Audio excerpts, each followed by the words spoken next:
The debate has raged on the shape of God's green earth.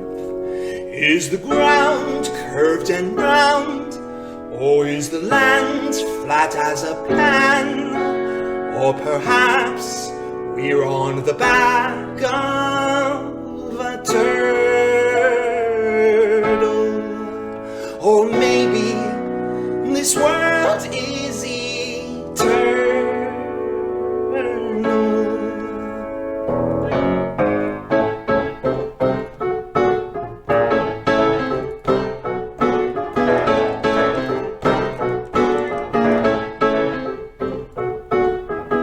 When Admiral Byrd went on his flight, he happened to cross a wondrous sight. Way beyond the poles lies a land that's seldom been shown on any map. There's secrets behind the icy walls, and they've been denied since mankind's fall. They don't want you to know the universe is much closer to home than you thought at first. What's worse, it's not only the shape of the earth, you're hiding your soul's true worth. See you later, Mr. Mercator. We're living in a crater on planet Amphitheater. The Earth's got girth and a greater equator. Oh, please, Eratosthenes, he erred in his philosophies. They keep concealing our real geography. She can't you see God made a greater Earth? There's more land and sea, this ain't the only turf. For what it's worth, we're on a bigger Earth. Ba ba ba ba ba ba ba ba. The ancients did say, as above, it's also below. That's not a joke. The secret of space is that it's fake. Our world, it connects to every place. Keep counting your stars, you won't get far. Hey, wanna see Mars? Hop in your car. There's more to explore, whole world's next door. Just try and ignore their cosmic lore. What's more, it's what humanity's for. And we are the ones meant to soar. See you later, Mr. Mercator. We're living in a crater on planet Amphitheater. The Earth's got girth and a greater equator. So long, Eratosthenes, you erred in your philosophy. Stop concealing our real geography. Can't you see God made a greater Earth? There's more land and sea, this ain't the only turf. Wake up and see they treat you like a serf. For what it's worth, it's a bigger Earth. La la la, la da da da da. Wa ba ba ba, wa ba ba ba ba ba. La la la la, ba ba ba ba ba ba ba ba ba ba ba ba ba ba. Wa wa wa wa wa wa wa wa wa wa.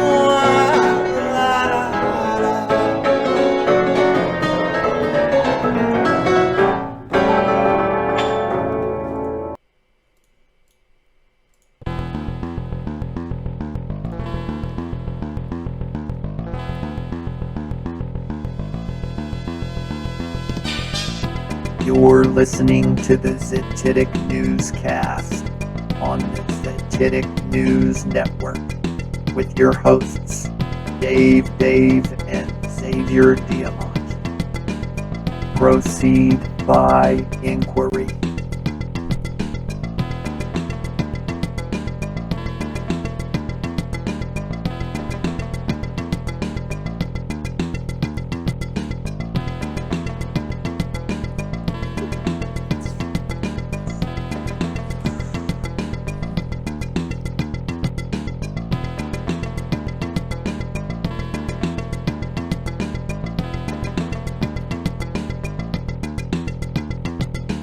Alright, welcome to episode 38 of the Zititic Newscast. We're live, hopefully on Odyssey, Rumble, YouTube, and Theta.tv. I see a sort of red stop sign in my casting software, but I can also see that we are excellently connected to YouTube. So we're going to roll with it.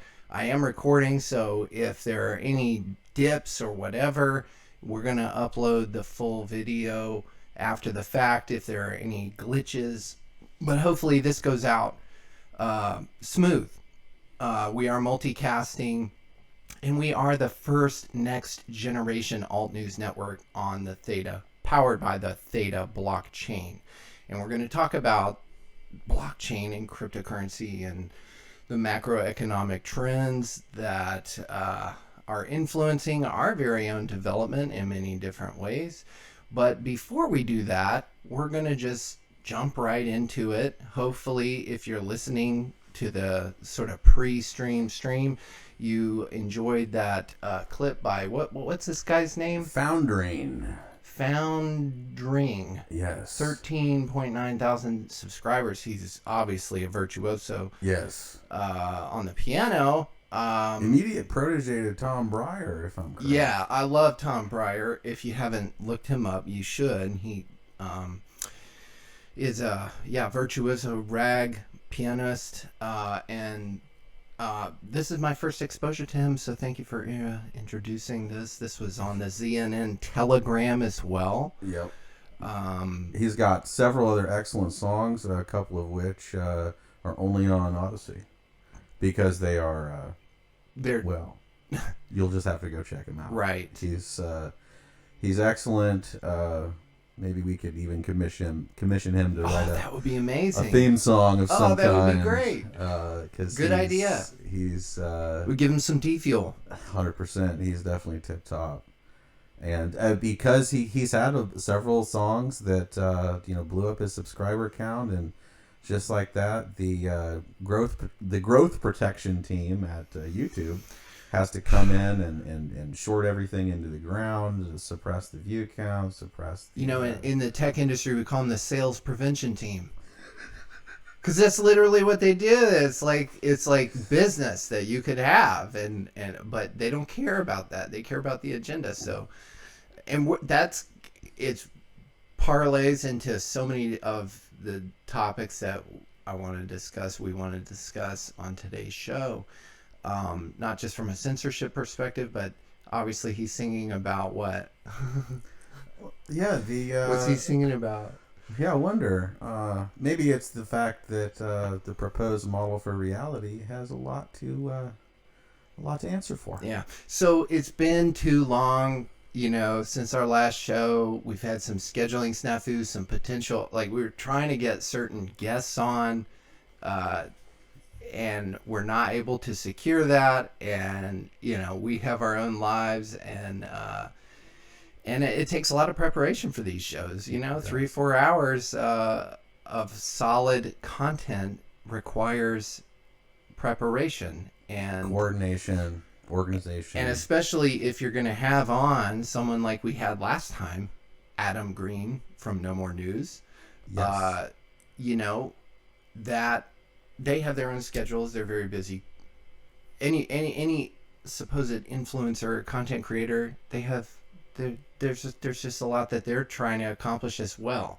Absolutely. And so anyways, we were unfortunately not able to secure some of the key guests that we thought about maybe having Adam back on to talk to expand on some of the conversations that we had started with him, and then totally. Which it really was an introductory foray into a lot of amazing topics and just objects of interest, literally.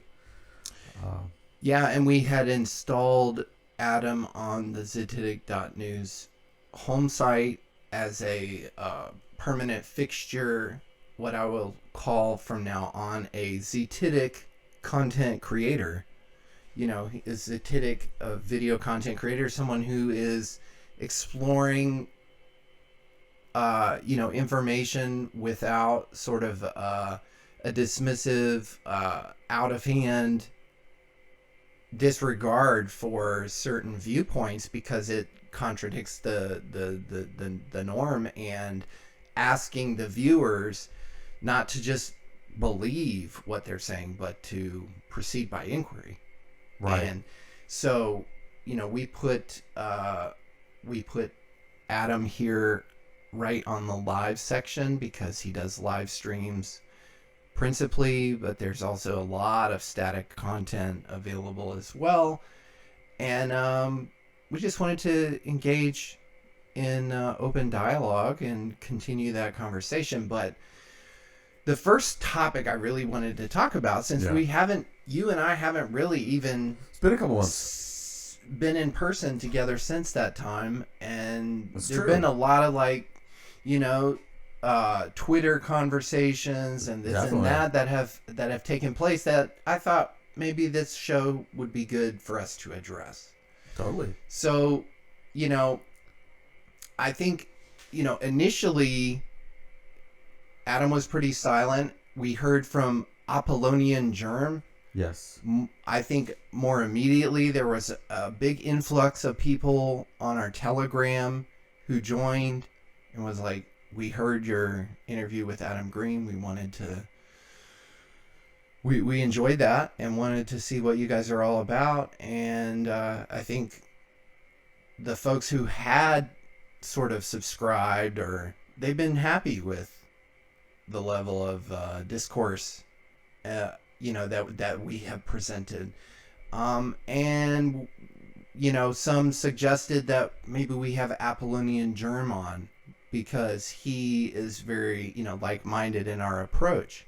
Yes, fires on many similar cylinders, very much intellectually engaged with questions of philosophy, science, history, mythology, tradition, you name it. He's also got a pretty unique niche as well. But then we were forwarded a post made on the Apollonian Germ Telegram, which excerpted part of the discussion with Adam Green, pointing out that, well, this is just gobbledygook, stuttering, basically malarkey that is obfuscating, distracting, or just not seeing the forest through the trees, focused on this shape of the earth issue and not really presenting any valid arguments. And we reached out to Apollonian Germ. He expressed an interest on coming on the show, but subsequently did not really follow up with, we wanted to get in direct touch and schedule it so we could do this and have like a dialogue. And by the way, you're welcome to call in. That's true. It is a call-in show today. So the number is 1-855-877-5112. So if you are listening, Adam Green or Apollonian German, you want to call in and defend, address anything that was said, either on Twitter directly or indirectly as a result of, last, episode 37 that we did. Let's do that. Let's have that discussion. If not, we're just going to sort of address what has been said. Right. And some of the maybe preloaded frames that are being sort of imposed on the kind of epistemological skepticism that we were really offering and pointing to in the last episode. And I think it's also important to continually address the terminology and the language and the labeling around this sort of discourse and this kind of dialectic. Is, people have this sort of Pavlovian programming around earthness as being this terraqueous orb idol, essentially. Yeah. And all of the theoreticist musings therein. So as soon as the term flat is attached to that particular label, it's sort of a dog whistle for the ignorant a little bit. It's there to shut down conversation and to sort of pigeonhole the interlocution in a derogatory manner, in a sort of lowbrow, sort of low intellectual capital sort of manner. When if you look at the historical efficacy behind many of these criticisms that refer to our epistemological skepticism, you'll see that it's not quite that simple, and that the term FE, flat Earth, is really there to act as a kind of dismissive label, in much the same way that anti-Semitism or conspiracy theorist, those kind of labels serve the same function. Because when you actually listen to the serious research behind globe skepticism, they're not really proposing a model. Of course, there's topography. Of course, there's height and depth. Of course, it's not 100% disk flat. That's a straw man argument.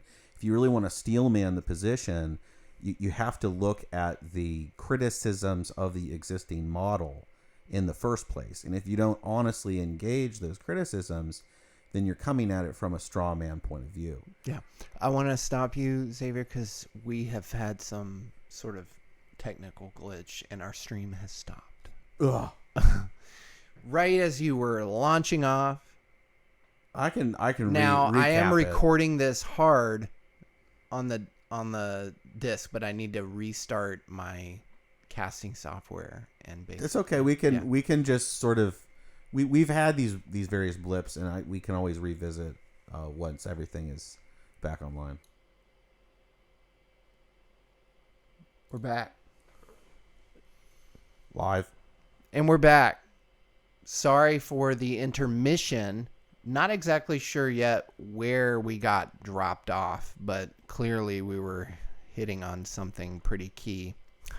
Yeah, I mean, it was, everything was going fine on all cylinders, and then bloop. Oops. We've had these various Yeah. Anyways, hiccups before. jumping back into it, I guess I was trying to highlight the fact that we are an open conversation, zetically oriented organization. We support Adam Green, No More News, by installing him on our website. Right. Apollyon Germ, I haven't installed you yet, but thank you for the recommendation for, what's his name? The Foundering. The Foundering, and other things that you've highlighted on your site. We'd love to have you on the show and talk about episode 37 of the Zetic Newscast, where, it was alleged that it was gobbledygook. That there was no substance behind what was being articulated by my friend here, Xavier Diamant, in that discussion with Adam Green. And subsequent to, the discussions, and, Xavier, forgive me, I got to reopen our, so you can see this. Here it is. The multi-view. So you can see what we're streaming here, Xavier, and comment on it. We did not get much response from Adam after the episode that we did with him, which we very much enjoyed. Really agreed on 90%. 90% of what we talked about, he loved it. He thought I think had multiple areas to quote of agreement. him, he said, "You guys nailed it."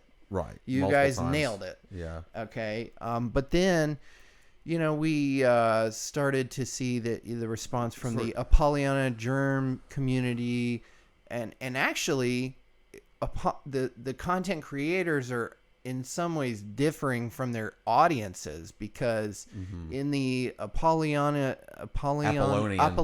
Germ Telegram thread, most of the commenters were supporting globe skepticism. In most of the comments on this Adam Green Twitter post, I would say, are supporting Adam, maybe delving a little bit deeper into the subject. And if you're just listening to the Zetic Newscast, you should check out the video component of this. Hopefully we're streaming on all the platforms we're trying to, Odyssey, Rumble, and YouTube. But anyways, we're showing the Twitter thread that Adam created post episode 37, post the episode he did with Owen Benjamin, who's a sort of globe skeptic convert, if I could say. Right. But didn't bring that up. Very, very minimally. superficially. Yeah, very minimally. And but Adam felt like, the need to post this tweet, flat earth is a Judeo-disinfo deception. Well, Highlighting, again, some people promote this conception of the earth as a form of like arguing their case for a different cosmology, using their own, biblical presuppositions as it's not the only evidence they're presenting. Oh, and not even close to the best. It's more of a, what would you say? You say It's sort of a hermeneutical argument. I mean, ultimately, it's not ontological. Okay, they're claiming it's ontological based on biblical grounds, but I mean, there's plenty of reason to be skeptical about the origins of the Bible and Yahweh as God, as creator of the universe. All that stuff is easily refutable. However, even No More News has admitted that he doesn't really come from actually an atheistic point of view, because to be logically consistent, you do have to allow for the possibility that there is some sort of intelligent basis for reality, and that maybe our mechanistic, materialistic, non-theistic purviews pertaining to evolution and whatnot in these timelines of billions upon gorillions of years, it's really a question of ontology amidst epistemological rupture, and a paradigm that is shifting away from fealty, authoritarian fealty, to individual zetesis or skepticism of, I think Adam is correct to point out that to present only two options is a distraction and a farce. Well, and using the terminology of gods and Satan and all this, I mean, this does sort of encapsulate many of the talking points from kind of, I would say, Johnny-come-lately sort of channels that don't really want to delve into the fact that, look, the Bible and religious foundations and beliefs are absolutely tenuous at best. And in much the same way that many of this authoritarian theoreticism in the form of this deep space and globes and atoms and all of this, that there is a mystery school basis for both, and that they're actually very much tied at the hip in a lot of ways, and they've run intimately in parallel and to a great extent have merged ever since Copernicus, who was a Catholic priest. So I think that there's this need to untangle a lot of the preloaded frames around biblical cosmology, because that's not necessarily what's being argued for when we bring up the absence of curvature, the behavior of water, the absence of a container, the gas law, the missing R value pertaining to the radius, and the presupposition of a molten iron core that's never been demonstrated or proven. Density as an explanation for why things rise versus why things fall. Right, gravitons and all of this kind of relativistic Einsteinian, which is, if you really examine it, that's the gobbledygook. That's the gobbledygook, not that we need more information to empirically and on that verify. note, I mean, one of the things that I feel like, coming away from that conversation with Adam, he was kind of like feeling good about, as far as, and I saw some comments too, sort of corroborating that maybe we didn't do the best job, presenting the globe skeptic position. But one of the things he really brought up was, well, I see comets, I see meteors, and what's your explanation there? And I thought you put forth a really good one, which is, okay, if we're a spinning globe, as they say we are, why don't you ever see comets or meteors coming, in these different angles? It's almost like we're looking at a two-dimensional image, and these light figures are traversing them horizontally or vertically, almost like an Etch-a-Sketch. Mm-hmm.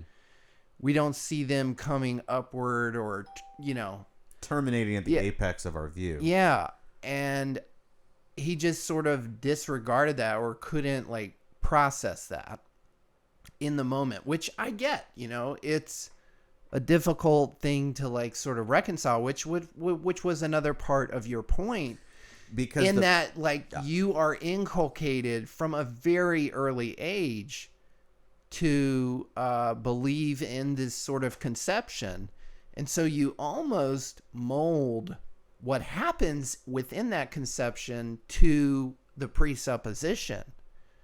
Right. And that your perception is preformed with a frame of reference that dubs said phenomenal, a flash shooting light in the sky. Oh, it must be a piece of space debris. There's a hasty conclusion based on inculcation that's being had there. So you're not necessarily proving this thing. You're just essentially regurgitating what you've been told about this phenomena. There's no way to individually forensically verify it. You have to rely on people who have a conflict of interest around disclosing the nature of reality to you. Right. So, and to sort of maybe if Adam's listening, highlight to him that it's not as clear cut as, oh, well, I saw this, and so it is that. There's a lot of videos like this one, which I saw on Instagram. Granted, it's part of Flat Earth Fight Club. So, you could say the same thing about it as you could say about NASA, which is that this is faked to present a certain viewpoint. I mean, my broader point is, but the point here is this shooting star stops. It literally, if you watch the video, you see it, and I've seen shooting stars as well. This one stops, and there are, like I said, other videos showing all sorts of weird phenomenon as far as shooting stars go. And so to say I saw something and it is that, it's as good as this video evidence, really, which is open to a lot of interpretation and isn't so as the astrophysical community would have you believe. Well, right, because again, there's a need to reify the model that's already being incentivized. So, in other words, there's a fallacy of misplaced concreteness going on when we simply look at something, and just because we have a preformed idea about it, the very thing we're looking at has to automatically conform to that preformed idea. We actually don't know. There's no way to actually verify it. Right. Forensically, empirically, verifiably, what have you. When it comes to actual epistemological rigor, this projection of space and what essentially appears like a fixed, very gradually rotating sky. Oh, all that stuff is moving at gorillions of miles an hour, and we're so insignificant, and our ability to sense motion is so defective that we just have to believe that we're just one of those specks moving about at basically absurdist, masonically informed speeds. On that note, can we talk about some of the discourse that took place on Adam's thread about Eratosthenes? Oh yeah, the mythical measurer. Yeah. Yeah. So I thought this was probably the most fruitful thing about episode 37 is that Adam felt the need to like post this, and then there was all this discussion going back and forth, people posting like Don Petit, Absolutely. you know, the NASA astronaut talking about how, well, we destroyed all that technology, we can't get it back again because it's very difficult, you know. Which is like classic Duper's Delight explanation. I know. And people saying, hey, have Eric Dubé on your show, you know. Well, we would love to have Eric Dubé. We would on love our to have show. Eric Dubé. I think we're a little more deserving of it. Yeah. And this is, I feel like this conversation with this content creator, No More News, has been very much long in the making. A lot of people have wanted there to be further exploration by him into this topic of discourse and discussion and really ongoing research. Yeah. Well, I triggered this guy, Levi Richard, because you had pointed out that, well, he posted it, I think, that, you know, the whole legend of Eratosthenes experiment, which is like largely myth, and he dismissed it, you know, but it is true that like there isn't a single writing in his name. No. It's all hearsay from other geographers or people in antiquity. Or just retroactively constructed mythos to support the Pythagorean Samothracian concept of a ball world. Right. I mean, Pythagoras is created, or he's credited with the original idea of spherical geocentrism. And he was a Samothracian initiate. He's a mystery school initiate. So it's not like what I'm saying is not based on genuine scholarly research into that particular figure. I mean, it is. So, yes, the globe, the idea of a terraqueous orb world suspended in a vacuous chasm, moving quickly, going nowhere, is a gradually informed mystery school invention. And this is kind of my central beef with Adam coming out of episode 37, is that he characterized the whole subject as basically a distraction. And if there's anything that ZTitic.news is kind of like about, it's highlighting the fact that that is not any more of a distraction than what he's focused on, you know. And I don't disagree. The idea that like we have this cult, this apocalyptic eschatology that involves us giving our technology, you know, our blood, sweat, and tears literally to this Gog versus Magog end time scenario, is a huge subject worthy of discourse and discussion. 100%. But that is not to say that globe skepticism, to put it broadly, is just Bible cosmology. Yeah, it's not Judeo. What did he say? Judeo disinfo deception. And I will credit some of this classification as being, you know, at least half true. Some of it is at least half true, because there are a lot of content creators that just, you know, lie heavy on this sort of Bible grift a little bit as their sole basis for denying the globe its model status over reality. However, we already mentioned in 37 that we think that that's kind of unfortunate, because it evinces a lot of the much deeper scientific and forensic research that does demonstrably show the current globe model to be utterly false. So the idea that just because some content creators sort of peddle this particular biblical cosmology as the basis behind FE does not mean that the entire topic can be pigeonholed within that purview. And I think that all you have to do is really look at Dubé's work. He's not rooted in any kind of Abrahamic belief system. And nearly all of his refutations of the globe model have absolutely nothing to do with the Bible or Yahweh or any of this other more Johnny come lately kind of Rob Skiba stuff, which, you know, there's some, you know, merit within the research to be like, well, you know, maybe they did have an inkling that the world was more planar back then, but that's not a proof that it's not a ball.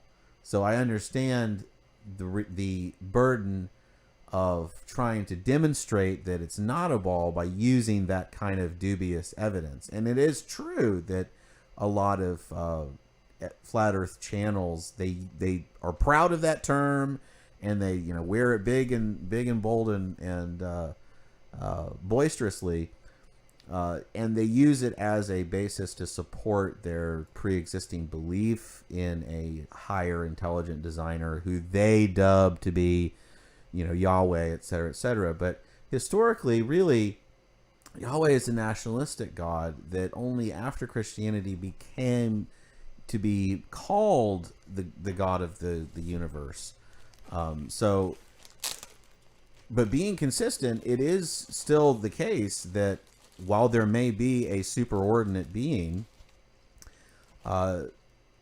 that doesn't mean that that entire topic of conversation can be reduced to mere biblical reductionism or something. You know, like I think that that's in itself sort of a misdirection within the topic. So I think it just goes to this tweet is a Adam Green disinfo deception. Well, in a way, in the sense that he's clearly only seen it through this lens, and that's why he's right into his work. And I kind of get why this was put out. Sure, you know, from a self-interested point of view. Sure, you know, to get people to look to speak into to the demographic audience that you know is already sort of bought into your line of inquiry.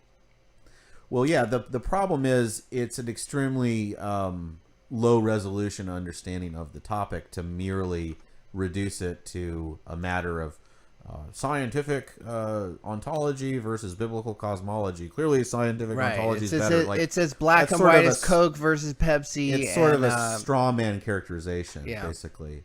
Now, and it just goes to show it's really more indicative of where he's coming from on the topic than anything else. It's indicative that he's only really seen it in this particular frame of reference, and he hasn't seen it from the skeptical, empirical, philosophical frames of reference. And so I think which is unfortunate because you attempted to bring awareness to him in that light. And I was using many of the same philosophical, logical, rhetorical avenues that he appeals to in his skepticism of Judaism and the Bible and, you know, chosenite religiosity. And I think that if you were to be really logically consistent, you would have to still apply a similar argument to the very worldview or ontology or cosmology that you've been given as well. Mm-hmm. You've inherited as well. Right. In the same way that, you know, he says he was brought up in a Christian household, as was I. He only gradually began to really question it. And everyone who questions the globe has been inculcated into the globe scientific worldview in the same manner that people that still believe in it. So, and it truly is belief-based, which I think has been demonstrated. And it's just important to unpack that. Yeah, it's evidenced in the thread itself, on this Twitter thread. If you find it on Adam Green's Twitter, and you read all the comments, the globe proponents within that thread, it's belief-based. Yeah. 100%. It's conviction-based. And they can't deny that.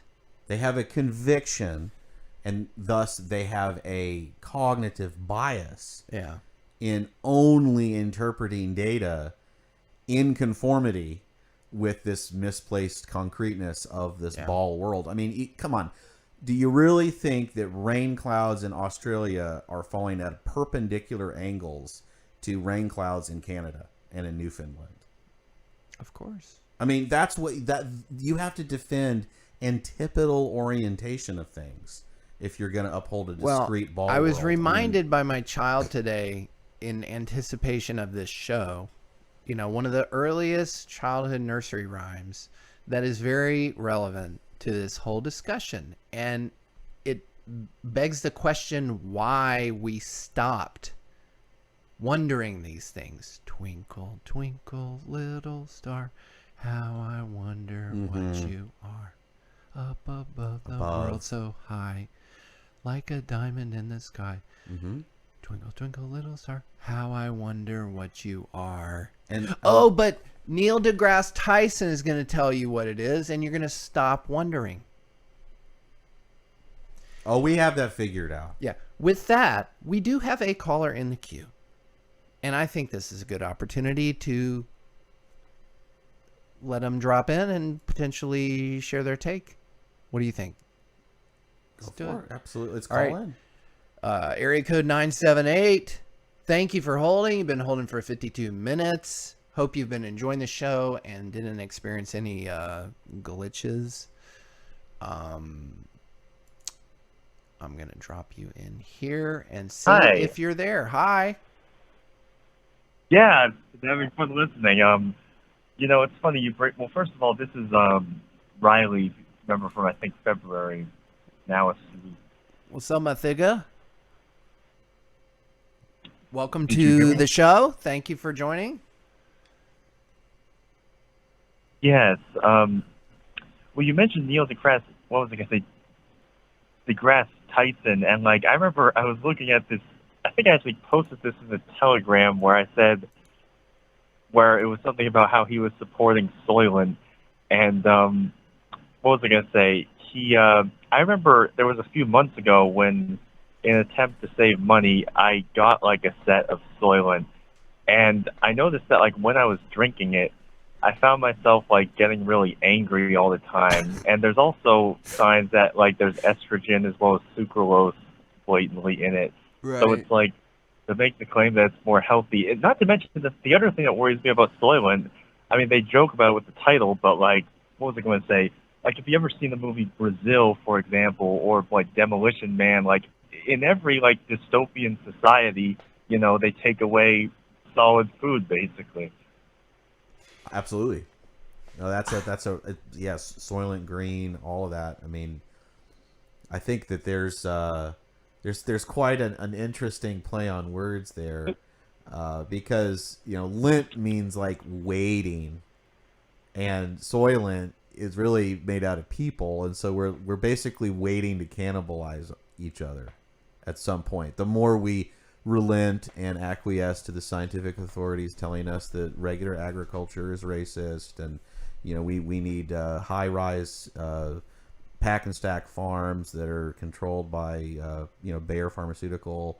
Well, the last upload that we did was censored immediately on YouTube, and it basically pointed out that we're a society of cannibals now. Yeah. Because not all, but a lot of the cosmetics have derivatives of human biomaterial. Yeah. And the same is true of all of our soft drinks.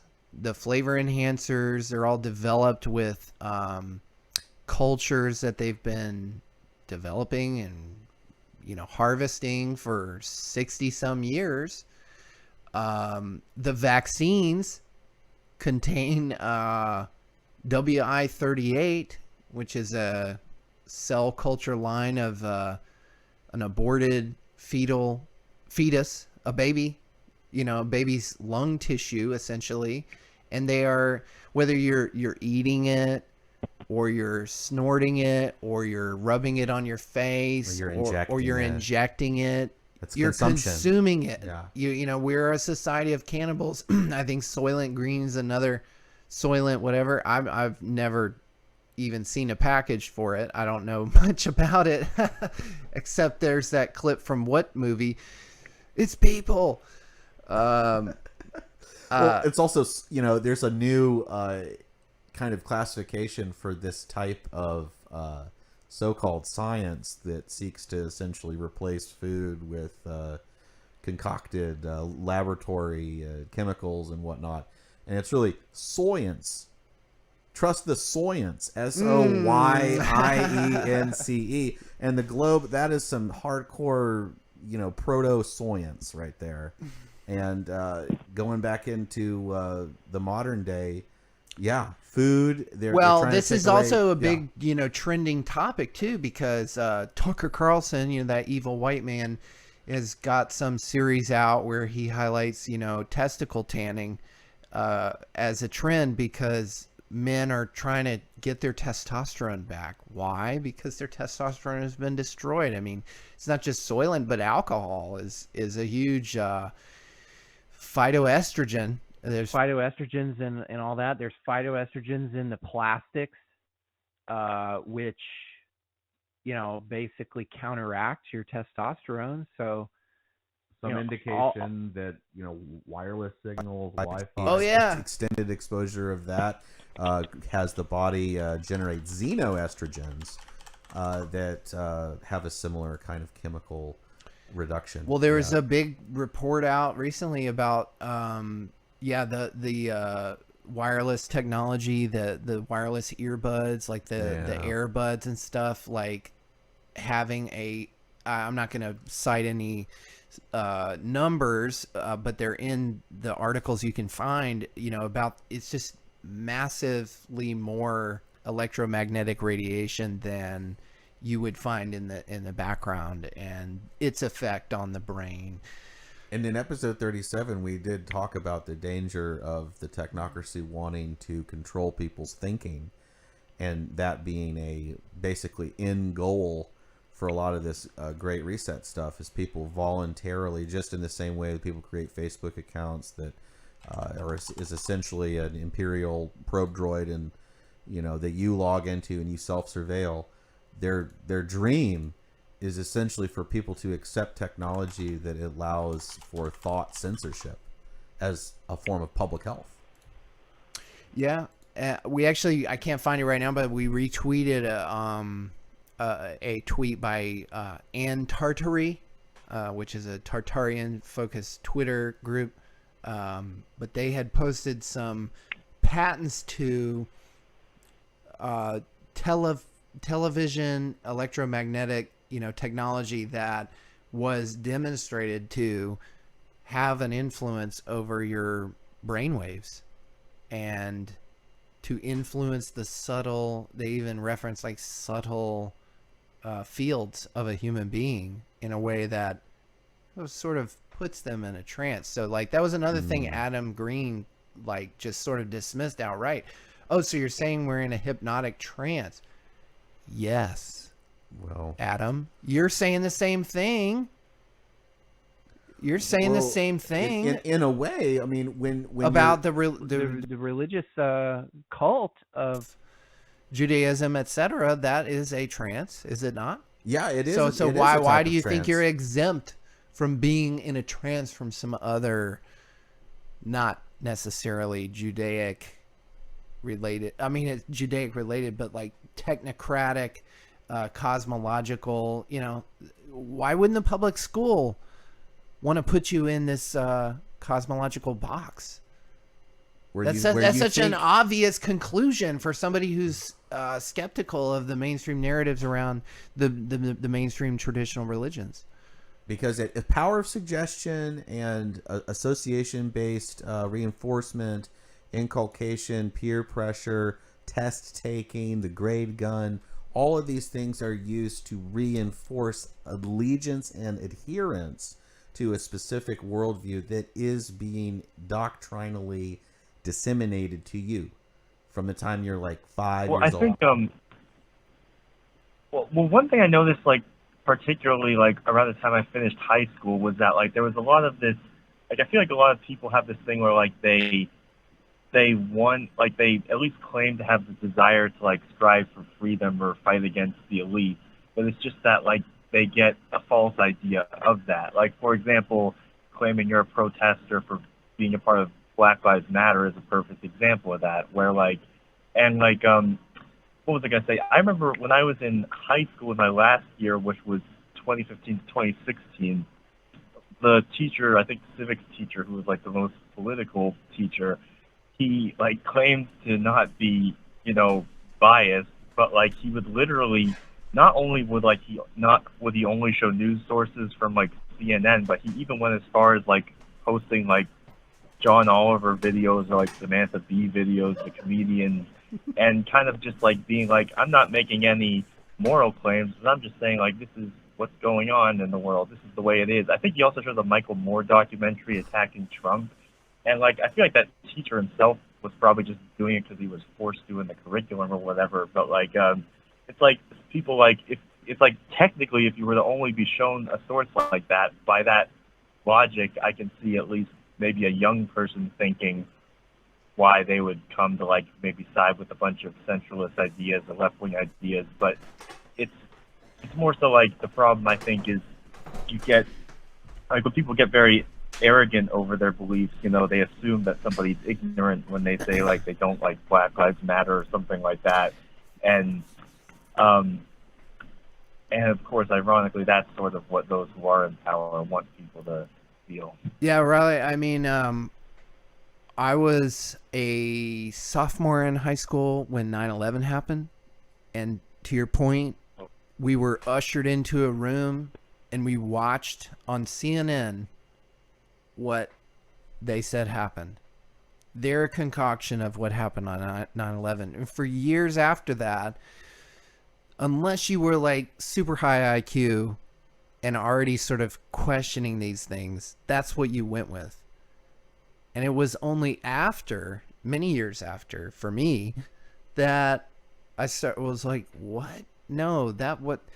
And I'm at the point now where, you know, understanding, having been through 4 years of basically graduate school training on film and media production, the whole thing, you know, in many ways could have been concocted. Now, am I going to get a $2 billion lawsuit now from all the 9/11 families for saying that maybe there were some things that were fabricated about that event? That's another big subject that I wanted to talk about on today's show is, you know, the Alex Jones settlement and what that means for even our ability to say the things that we're saying right now. They're already 2/3 of the way towards literal thought policing through the technocracy, through self-appointed devices. And yeah, what you're talking about is absolutely the case with most topics, most issues throughout people's education. They are giving you a very gerrymandered, myopic view of things, and that's true across the board, whether it's physics, whether it's chemistry, whether it's social science, whether it's history.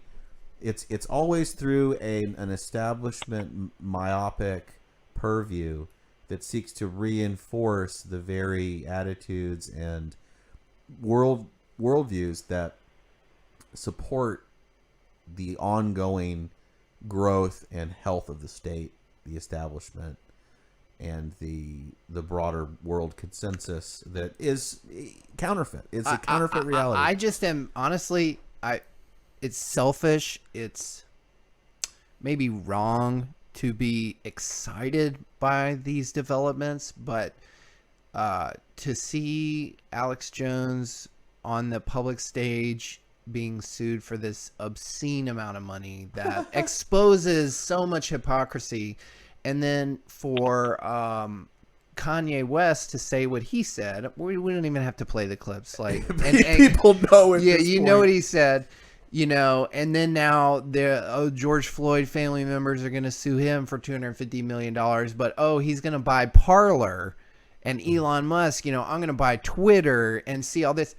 I am excited for the future of ztitic.news because this shows we're in the right place at the right time where maybe a little early, maybe a little early, you know, the idea of, well, you have to just, okay.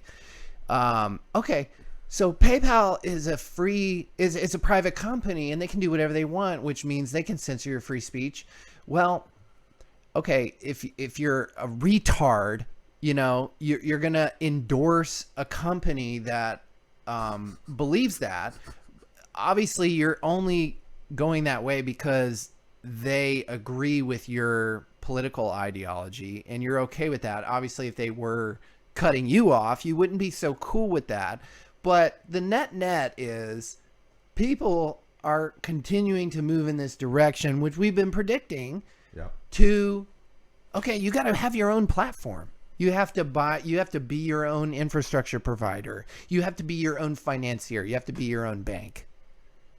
And so net, you know, some of the big things that have happened since episode 37, you know, in my opinion, and we'll get into, I have some macroeconomic things I want to pick your brain on, but like with the platform wars, the metaverse wars, the infrastructure wars, you know, it's not good for the people, but it's good if you are already oriented to like build the alternative.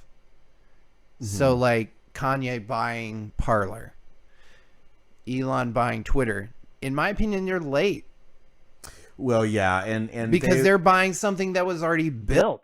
That, and both of them in and of themselves are highly dubious characters. Of course. So of course, you know, it's the whole Lenin thing of like, what's the best way to control your opposition? Well, that's to lead it. You lead the very thing you want to control or head off at the pass. And it's like if Kanye was so awake to what was if he was so awake to what was going on, he would have already bought Parler. He wouldn't have waited till JP Morgan cut him off to go buy it. I'm wondering myself, who's going to process this transaction or finance him at this point? I mean, here's the thing is, it looks like a big tar and feather operation where, oh, look, crazy person say this. Oh, you agree? How far can that really go? Because they are not going to get money out of Alex Jones. No. They're not going to get money out of him. It's a symbolic slap.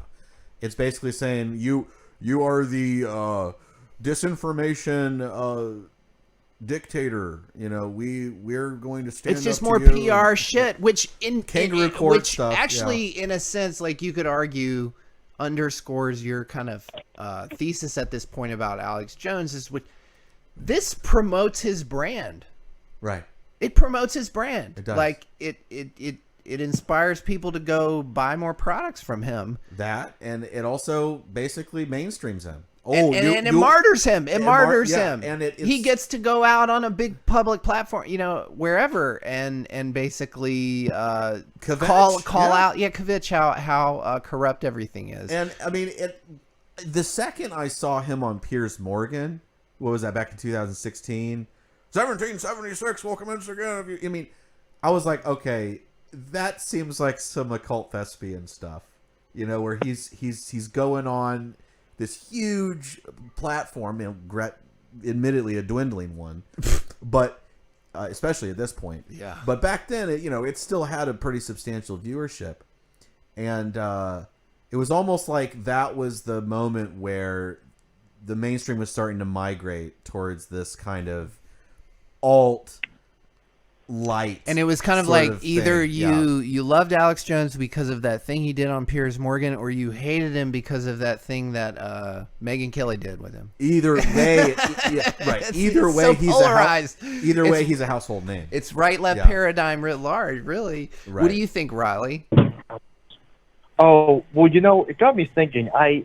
I mean, granted, I suppose Alex Jones never said that but like from what I understand, not that I'm a shootings expert, that ever since sometime around 2015 or so, there were a lot more mass shootings in general, right?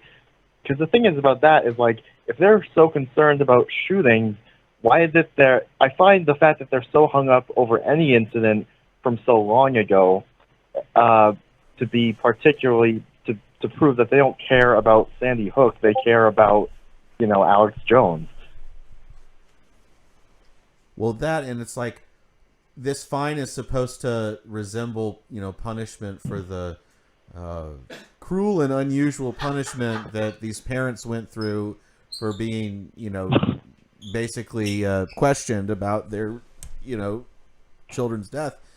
Okay, so where's the $20 trillion penalty for the past 4 administrations and all of the hurt they caused to the various people they killed who they dubbed terrorists? There are so many different comparisons that you could make.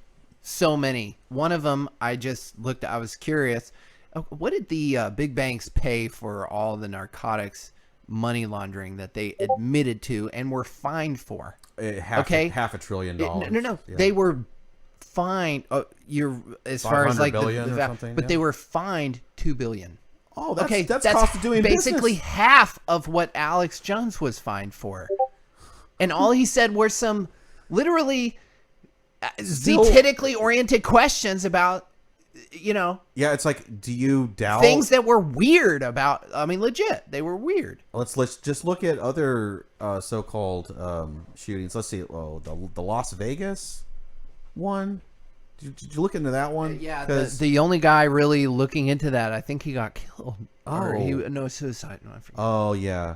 So are you going to really side with the idea that there's no incentive for the state to stage shootings to embark on a public scare campaign to further an agenda? I mean, that's the kind of position, the naive position that you'd have to defend, to say that, oh yeah, this penalty is totally justified. It should be $10 billion. We should just, put all of future generations that could possibly be related to Alex Jones in debt. I mean, that's what $1 billion is. I think this just underscores Alex's own argument for himself. Is, well, why not make it $1 trillion? Right. Why not make it It's 10 absurd. quintillion, 10 quadrillion. Well, one thing I was wondering is, do you think that Alex Jones, after that incident, is kind of do you think that, now he's not safely able to keep, running his whole show as honestly as he used to be able to? He's kind of been defeated? I mean, that would be in my opinion, sort of a naive take. I think that whatever happens with Alex Jones, his operation is more or less complete in a lot of ways. What's it? 78% of people think that we have failed leadership and that the economy is going in the wrong direction. I mean, he was saying back in the early 2000s, when he was doing better work, admittedly, I think he got lighter and lighter and more diluted over time. But, back in the early days of the 2000s, he had some pretty insightful hunches as to where the trail of breadcrumbs goes from the two towers and which country it's the bonanza of bread is located. But he was never able to really go with that for obvious reasons. Not long term. Yeah. But to your point, I mean, he has a rightful credit to launching the Ron Paul revolution. He has his audience a rightful credit to, to helping Trump get into office. Well, that, and also just the health war point of view. Yeah. I think that and he has awareness, said in his own broadcast, ideally, I could just retire and go fish and make documentaries. Which, maybe, Alex, you should do. That was really when he was in my 9/11 martial law, rise of the police state. Didn't he make documentaries more in the early 2000s? Yeah. I feel part of one he made about Obama. Yeah. The Obama deception. Yeah. I think to your point, though, rather your question, Riley. I mean, anytime you have an organization of 50 plus employees, you are naturally gonna start self-censoring, and there are obligations. He has obligations that he feels he has to meet, and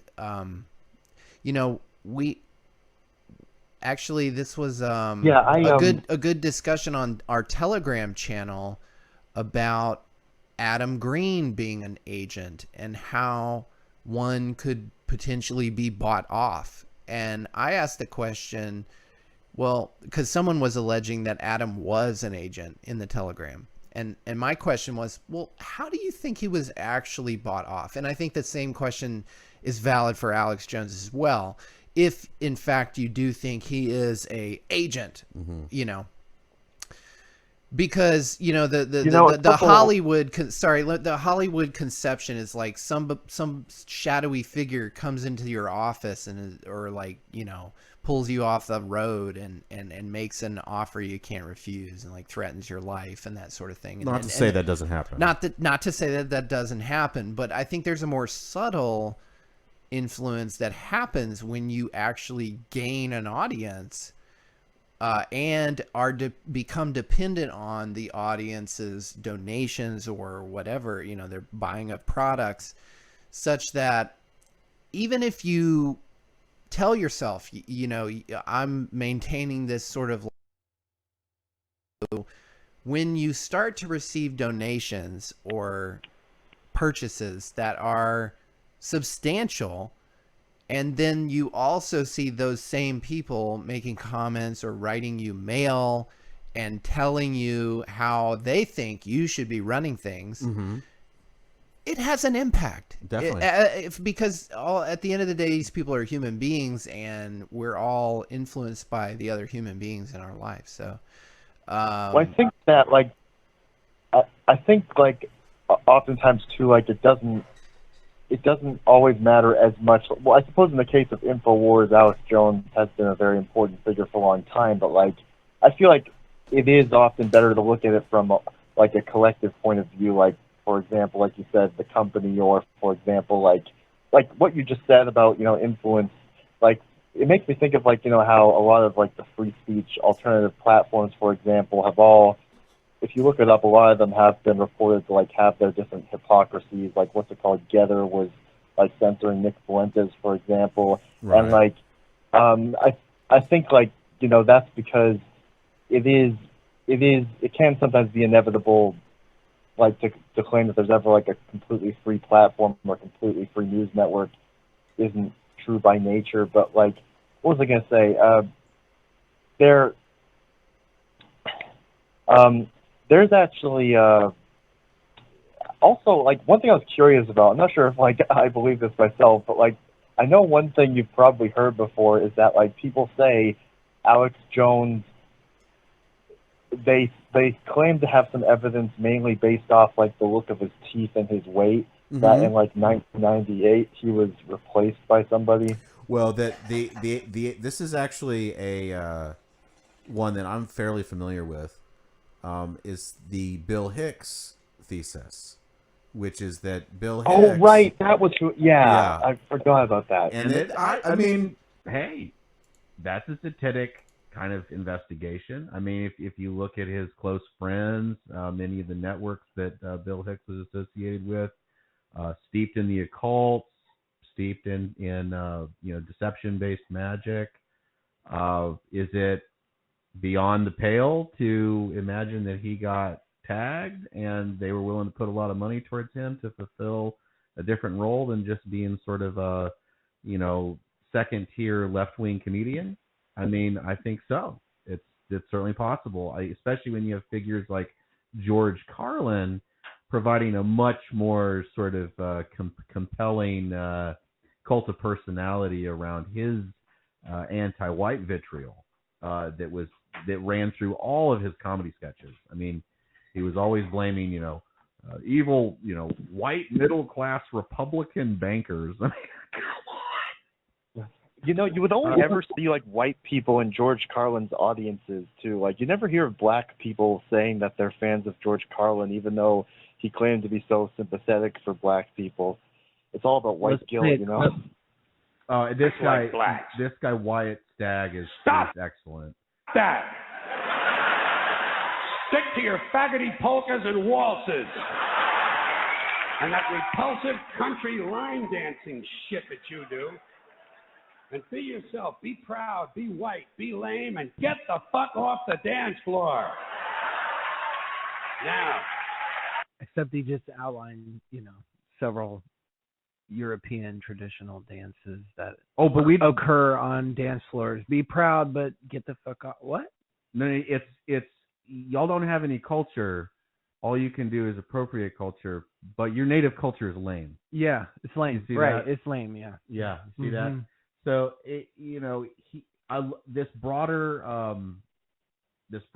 entry here from Wyatt Stagg, excellent deconstruction of Carlin's role, and I think that someone like him, they can only have one figure like that. They couldn't have like Bill Hicks kind of copying this kind of shtick. So it's possible that maybe they recycled him with his connections into a more sort of occult thespian, proto-Leninist figure of someone who they could lead around, and he would, drop some breadcrumbs here and there that had truth and had, deeper research efficacy to it, but wouldn't ever really give you a solid direction as to who was really behind the so-called deep state or the bloodlines or what have you. And so it's not out of the realm of possibility that the state would exact resources to have a sort of right-wing paranoid conspiratorial figurehead that they could use as a sort of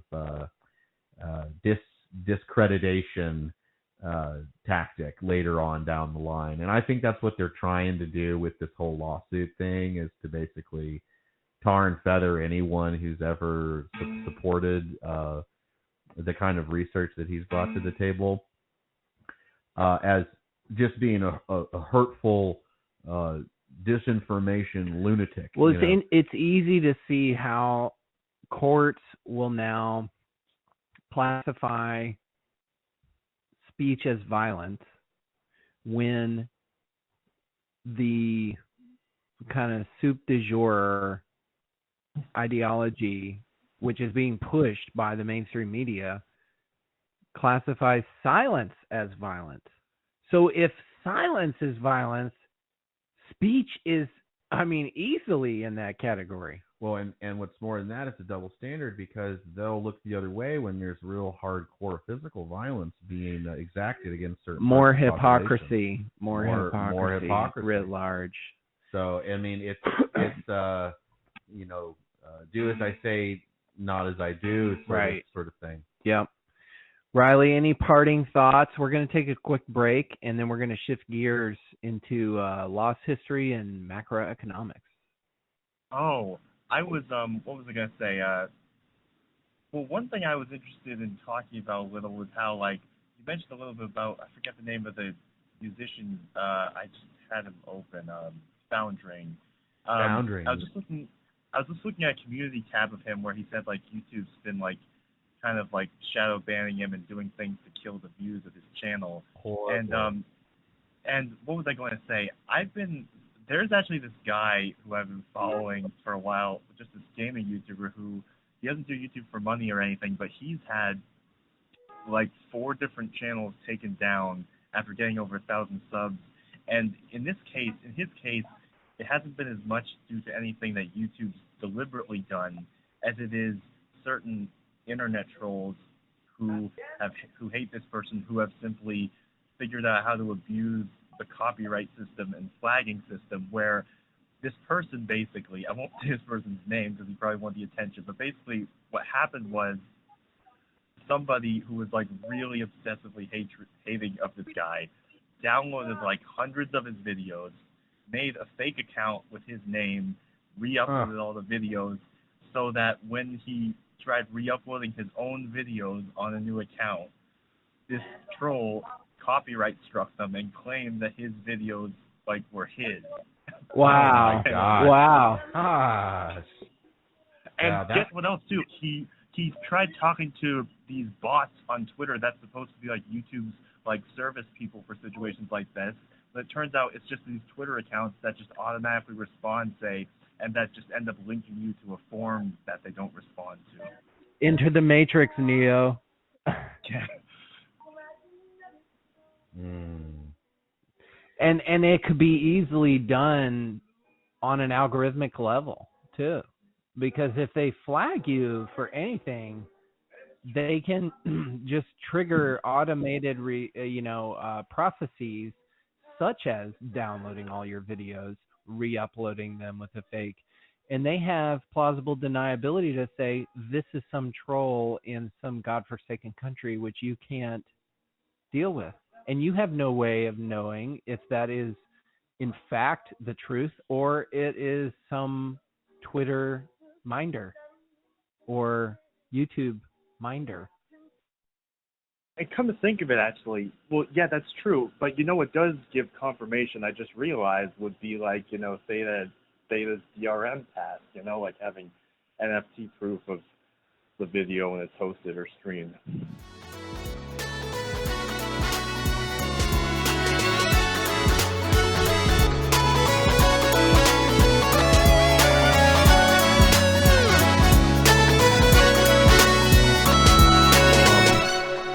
Audio is working. I can't hear anything. And we're back. So sorry for the blip. Yeah, just as we get starting about how ScrewTube has automated bot algorithms to detect wrongthink, it shuts us down. Yeah. So we had to reboot our entire computer, like the whole thing just crashed, right as I was talking about how it might not even be a human being behind the keyboard listening to what we're saying. It's just they've got advanced voice recognition technology. They're extending that as fast as they can across the world to all the different languages so they can analyze that data and then act upon it in a programmatic way. And I don't have the resources to yet anyways to forensically prove that we were just sabotaged earlier. We've had multiple glitches throughout this show, but it's a common trope in the free speech community that they're listening. I mean, literally, if you can't even broadcast over the electromagnetic spectrum over radio without a license, supposedly. They control the airwaves. And that was one thing I wanted to get through to Adam Green, too, is, and actually, I think I'll have to open Telegram, but there was a good meme that I posted there, sort of pointing out that you can't go up, you can't go horizontal, you can't go anywhere. You can't even broadcast your voice through an invisible spectrum of information without the government controlling you. So why would he asked, in my opinion, kind of a naive question about the motives. Why would they lie about that? Well, pretty compelling the same motives. reason they would lie about anything else, for their self-interest. Right. Which are numerous.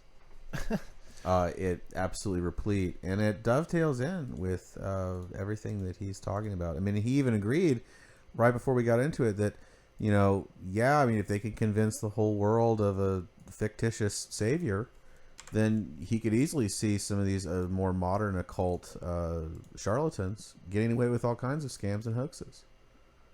He did admit that. True. So it's just we're inviting him to really take that lens a little bit farther than he's been.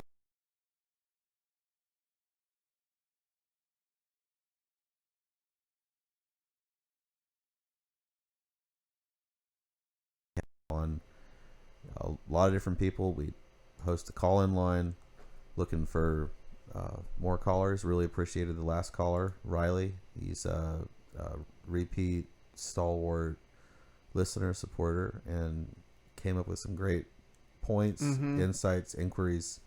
So that's the kind of attitude we want to foster. So, and we were getting into Here's the meme Yeah. that I was referencing from Not a Globe, Faking Space. Freedom, you ain't free. You can't go up because they own the airspace. You can't go across the sea because they own the waters. You can't leave your own country without a passport. And they're actually trying to like make it, you need a passport to go within your own country. Right. You can't do anything without permission. Try opening a business. Try anything. Right. Think about it. Right. Try being a hairstylist. Right. You want to cut some hair? You're good at it? You need a license from the public health department. You're in an open air prison. Don't pretend that you're not. And I would say that last sentence, don't fool yourself. You have to take into account the whole quote that's attributed to Mark Twain, which is, it's easier to fool someone than it is to convince them they've been fooled. Right. And so maybe open up the possibility to the fact that maybe we're still fooled about a lot of things. Yeah. And that we shouldn't be the type of people that are so hard to convince that there's foolery about. Right. And that brings me to another one of the key topics I wanted to bring up on today's show, episode 38, is some of the new content creators which we have installed on ztitic.news is home site, specifically on the space news section. If you go to the news menu and you look at all the different options, there was a space news. I've changed it to lost history and space news because I think they are inexorably intertwined. Absolutely. So the whole questioning of the shape, that's really just the first tier, is one part of it. It's not the whole kit and caboodle. No. The other part is just, if that is a lie, what else is a lie? About everything. What's that, lying beneath our feet? Yeah, beneath our feet, in front of our faces, etc. And one of the content creators, which I recently discovered since we last spoke, is this YouTube channel, MindUnveiled. Now that we've mentioned it, they probably won't exist on YouTube anymore, and they'll have to go find their data and try to re-upload it somewhere else. It makes you think, like, do we really only have 423 subscribers? Or is it 3 times higher? Who knows? Is it 10 times higher? Is it 5? I mean, it's like, you can't even trust any of the information or the metrics or anything coming from the very people who have an incentive to censor you for wrongthink. Yep. So how can you trust any of the metrics? It's just about the content and the opportunity to engage with what is increasingly being obviated as an open field of inquiry, the whole world. Well, the good news is someone commented that, LOL, YouTube irony. So I think that was probably Riley in the chat, understanding that we were cut off at a very key section of our discussion, but 100%. I mean, because it was gonna crystallize back in with loaded frames and the fact that, look, everything is algorithmically manipulated, even our very perception. So yes, there is a hypnotic trance element to information relay and information engagement, and there's power of suggestion that is triggered through pre-existing inculcation, psychological conditioning, what have you. So yes, this is a much more complex, multifaceted reality than we have been led to believe on so many levels, religion included. But it expands and is far more just flabbergastingly different than what we've been told. And I think that is true through history, architecture, history, philosophy, you name it. It runs the gamut, as they say. It runs the gauntlet all the way through the superstructure of deception that's been built around us for it seems like time immemorial. And I think that's a good segue into a snippet that I wanted to play of this content creator, MindUnveiled, on YouTube. And they have a lot of content that I have yet to even traverse, but they are for sure zetically oriented, perceived by inquiry. They're just asking good questions about preconceived notions that have been just served up to us on a silver platter. And to bring this conversation back to our roots at ztitic.news, you know, we've talked about before the influence of our geographic area. If we're going to be like, you know, we're gonna sort of characterize, you know, the influence of a given population. I think the Raleigh, Durham, Chapel Hill, Asheville, the North Carolina really is so influential, and there are a lot of untold secrets about North Carolina and its history that speak to, you know, what we're talking about, you know, not only control of our geopolitical system, the financial system, the socio, like medical system, like with the cerveza virus, for example, and the propagation of the national fluoridation policy, the pushing of the LGBTQ agenda in our public schools. Like, we are really leading the charge, unfortunately, in many of these areas.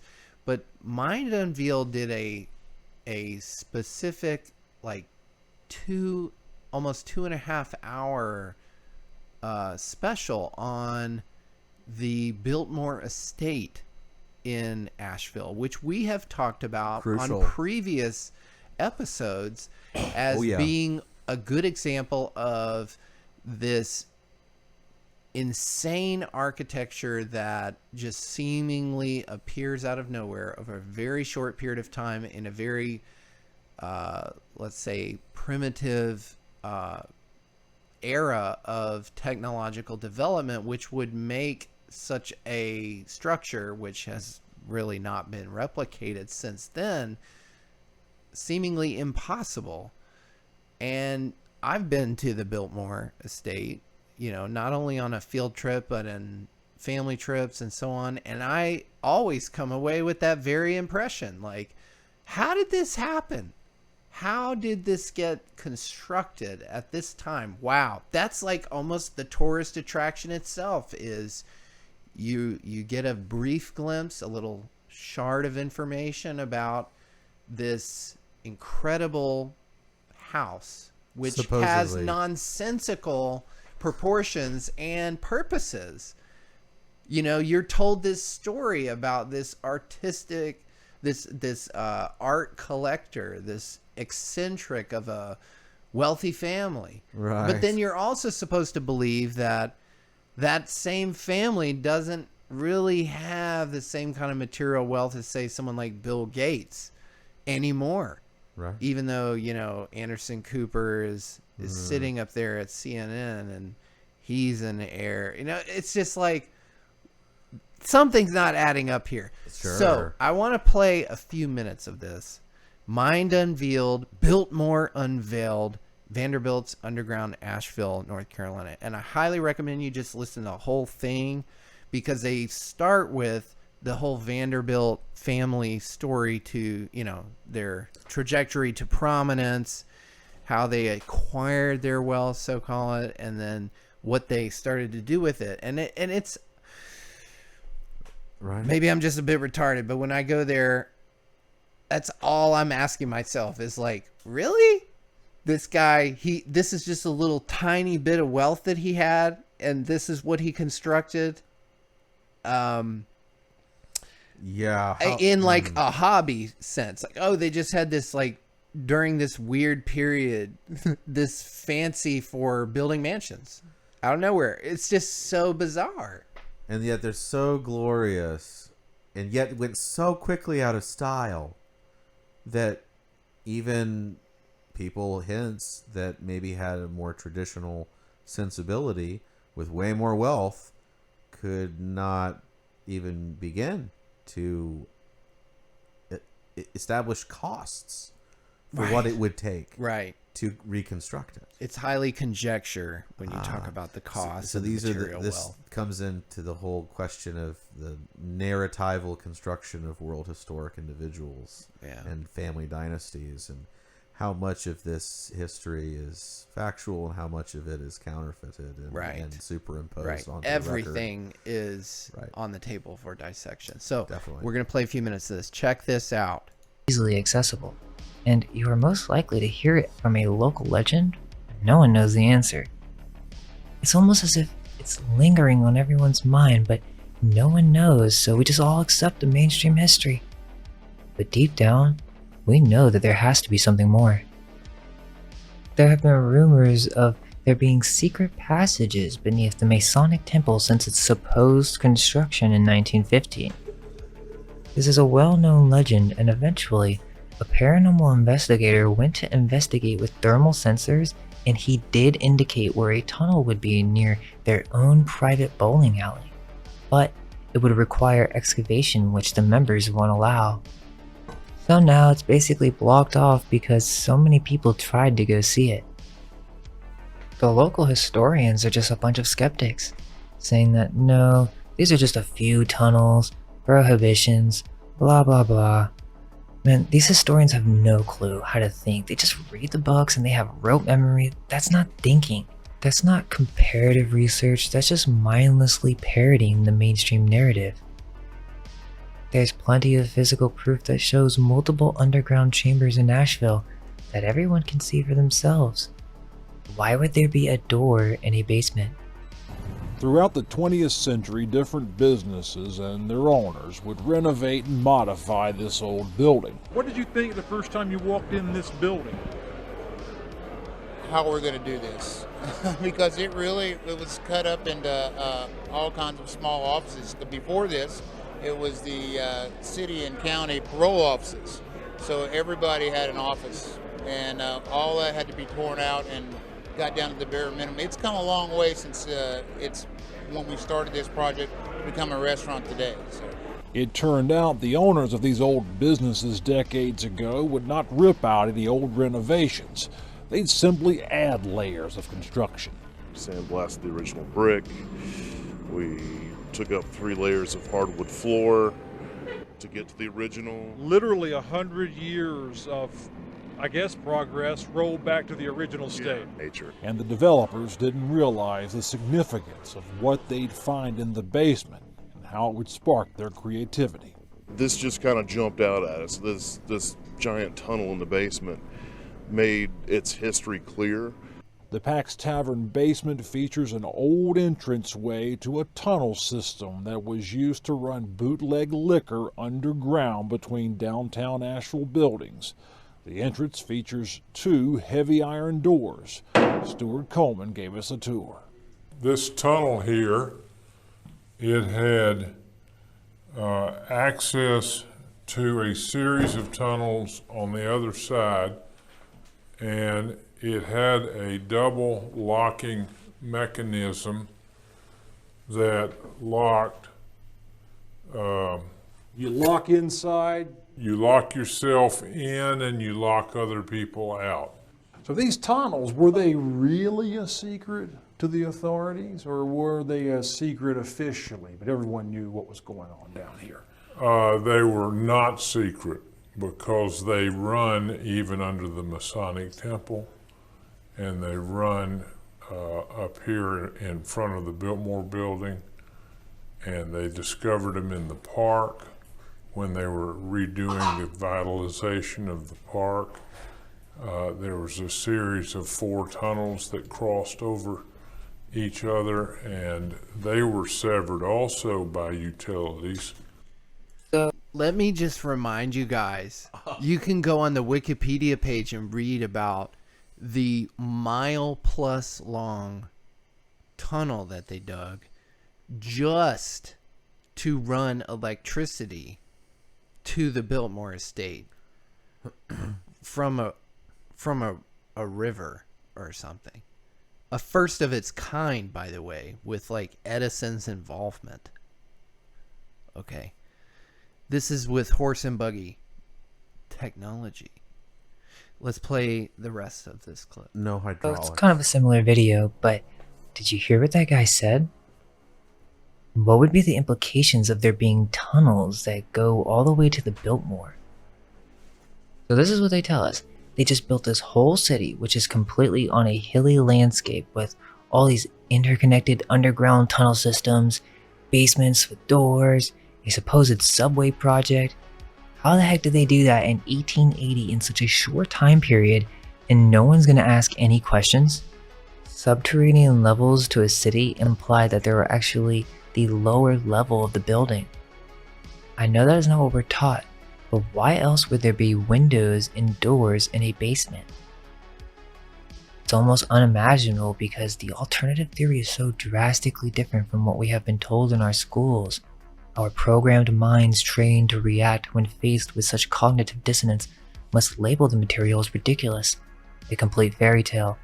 And even though that may be the case, reality is far stranger than we were led to believe.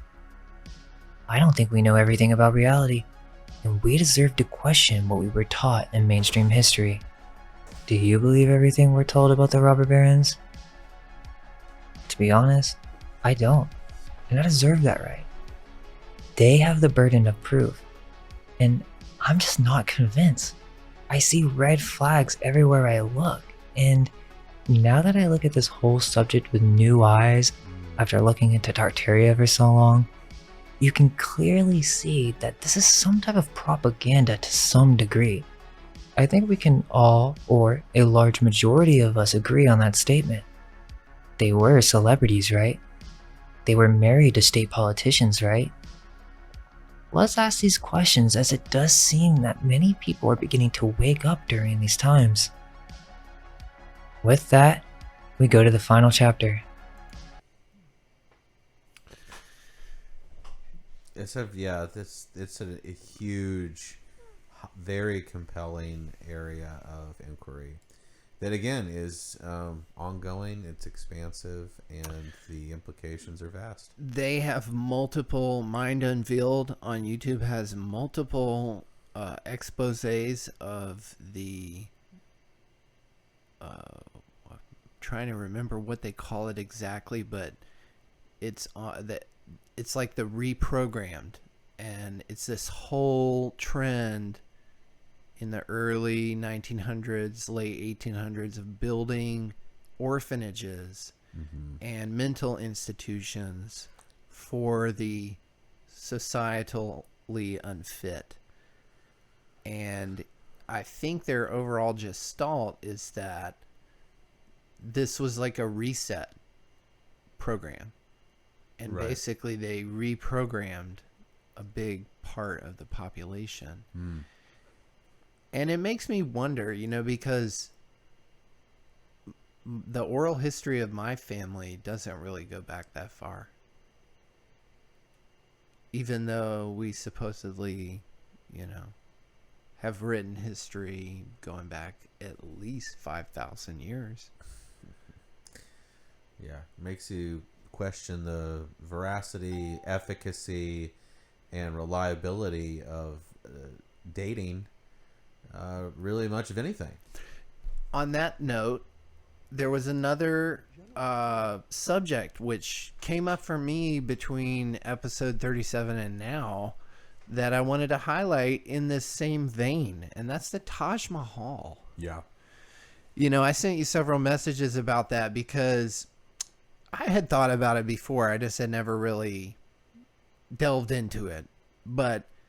And I've even been to one of these big, huge mosque structures in the United Arab Emirates, and they're obscene. They are like super intricate, nonsensically proportioned, at great expense, ornate, filled with artifacts not in the same vein as like Biltmore, where Biltmore was actually used as like a storage facility for so-called antiquities and other like subjects of national security interest during World War II. It was literally a storage facility commissioned by the government. Now it's state-owned, the whole thing, So anyways, the Taj Mahal always struck me as odd because, again, we're given this same kind of like touristic-y story about a ruler who loved his wife. And how quaint. If you even look into the ruler who loved his wife, he had like thousands of wives. So already your logic is being assaulted, right? By that very fact. And then you look at when it was purported to have been constructed, and the sort of the mainline academic literature around its dating and its construction are all European accounts of it after having been existed for like 30 some years, supposedly. A big chunk of and the so documents they're literally too. traveling to India and encountering the locals and getting stories from them about how it was constructed, and that is what we know in the West as being the history. So do we believe what the 1700 era European travelers were hearing from the locals in India at that time, or is there maybe something more to this? Right. And you look at the official story, y'all can go on Wikipedia and read about how this guy commissioned, 1,000+ elephants to carry marble that was quarried 350 miles from where it was built. And all sorts of other stuff like this, getting all these jewels and blah, blah, blah, which they may well have had, just in the coffers, not necessarily having to go out and trade for them or whatever. But just the logistics, the manpower, etc., like on its face seems preposterous. Preposterous. Ludicrous. Because look at how India, who is becoming more industrialized, how they construct today. Are they even capable of these feats with hydraulic technology? I mean, why aren't we doing this anymore? Oh, it was just, excesses of a oligarchy, blah, blah, blah. It's the same pyramid story of, it's just, they commanded so much power, they had all these slaves, and you just see, it's all the artisan, the manpower, mastercraft slaves, and also the beasts of burden. These slaves were also very adept, apparently, at using beasts of burden to lift heavy weights and move them over huge distances. Wow, animal telepathy, cool. And so I started to look into this and like some of the counter theories to this. And there's a lot of evidence actually that it was a renovation on top of something that existed much more ancient than before. Just like huge swaths of the buildings we have today. And I'll provide the link in the description. I don't have a specific clip here because the whole discussion is like 30 minutes long, but Marvin Mills was a professor who put forth a theory that, Taj Mahal was perhaps an earlier Vedic Indian tomb or palace that was seized essentially by the Islamic invaders of the time, and basically put a facelift on it that was Islamified. Right. And my whole, revelation on this is, if the original story was hard to believe how they constructed it for people of the 1720s, 1730s in rural India along a riverbank with beasts of burden and no hydraulics. If that was hard to believe, well, how hard is it to believe even more ancient people with ostensibly even more ancient primitive tools? How did they do that? Regardless of whether, there's this whole like political thing going on with India. There's like lawsuits with people who allege that this is like, we need to reclaim our heritage. This is like our, a Vedic symbol. It shouldn't be Islamified. And there's that whole thing. I'm not so interested in that whole thing because we don't really know if it was originally a Vedic temple either. Well, right, because we're operating under this sort of misconceived teleological assumption that our current state is the most advanced, and basically our size is the same throughout time mostly. Yeah. And it's just all pure presumption. There's no, I think that it's more likely that like patterns in nature, there are fractals, and that we are probably a smaller fractal of beings that were similar to us that came before. And there's evidence of it, and it's probably covered up. And the rest of the evidence, they try to paper over because it's hidden in plain sight. And just like the example of the Philadelphia City Hall, apparently it only cost, this is back in the 18th century or early 19th century when it was built, some, $10-12 million. And then in 1960, when they tried to demolish it, they said it was impossible. It would bankrupt the entire city of Philadelphia and put the rest of the state of Pennsylvania in debt. Yeah. So how about that?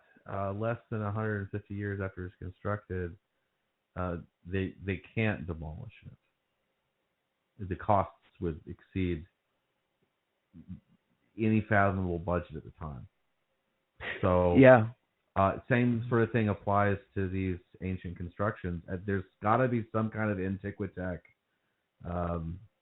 etheric levitation, frequency capacitor or something that was able to, with the assistance of larger beings who perhaps have more dominion over the ether, that's kind of like, to me, constructions. that's kind of the only answer, because if it were some more brute force type of mechanism, where is the equipment? Yeah. Where's the equipment in the archaeological record of all these big machines that were helping them? You know what I'm saying? Like, or perhaps they, through their own, some other mechanism within their biology, are able to manipulate. I mean, that's the subject of basically every Marvel superhero legend and basically God legend, is it not? The power over your physical dominion with just a force. Well, and there are, but where's the machinery? I mean, if it's something similar to what we're using today, but on a grander scale, where's the machinery? It's not there. Oh, is that oil? Is that what we're burning in our cars now? It's all compressed by the globe Earth because of gravity into a goo that we extract and then we refine and burn in our cars to take us to work. Seriously? That paradigm is supposed to be the most sophisticated we've ever been. I think it's again, it's a counterfeit reality. It's a papering over how primitive we actually are and how much more advanced and in tune with the simplicity of nature, perhaps, and the forces therein, previous humanities were. And I think that a lot of that has been intentionally kept away, hoarded on the outskirts and beyond. And perhaps it's actually been the basis for breakaway civilizations that may still have a presence here. They sure have a lot of space to hide. Absolutely. with all these tunnels and stuff that are blocked off, for Oh. example. Yeah, and Both upper and lower. And we have a yarn about the lights we see in the sky that renders us incurious about various phenomena that could be happening up there. Yeah. That allows for perhaps transport across large distances in very fast capacities. You know, you get some suggestion of that in the most recent X-Files. Hey, cloaked craft. Since episode 37, you actually saw the SpaceX launch. Yes, right? What was dubbed that? Yeah. So what do you think? Give us your account of the SpaceX launch and what you think it is. I did happen to be on in North Myrtle Beach or around Myrtle Beach area during that purported launch, and what perplexed me about it is this thing is supposed to be going so fast, increasingly fast, out of sight. But to me, it literally looked like it just went kind of in a rounded trajectory horizontally to my purview, and it looked like it started to just, it did not. It looked like a giant parabola at the end of the day, and I was only seeing one segment of it. So, yeah, you really think it's exit velocity, and that they are defying,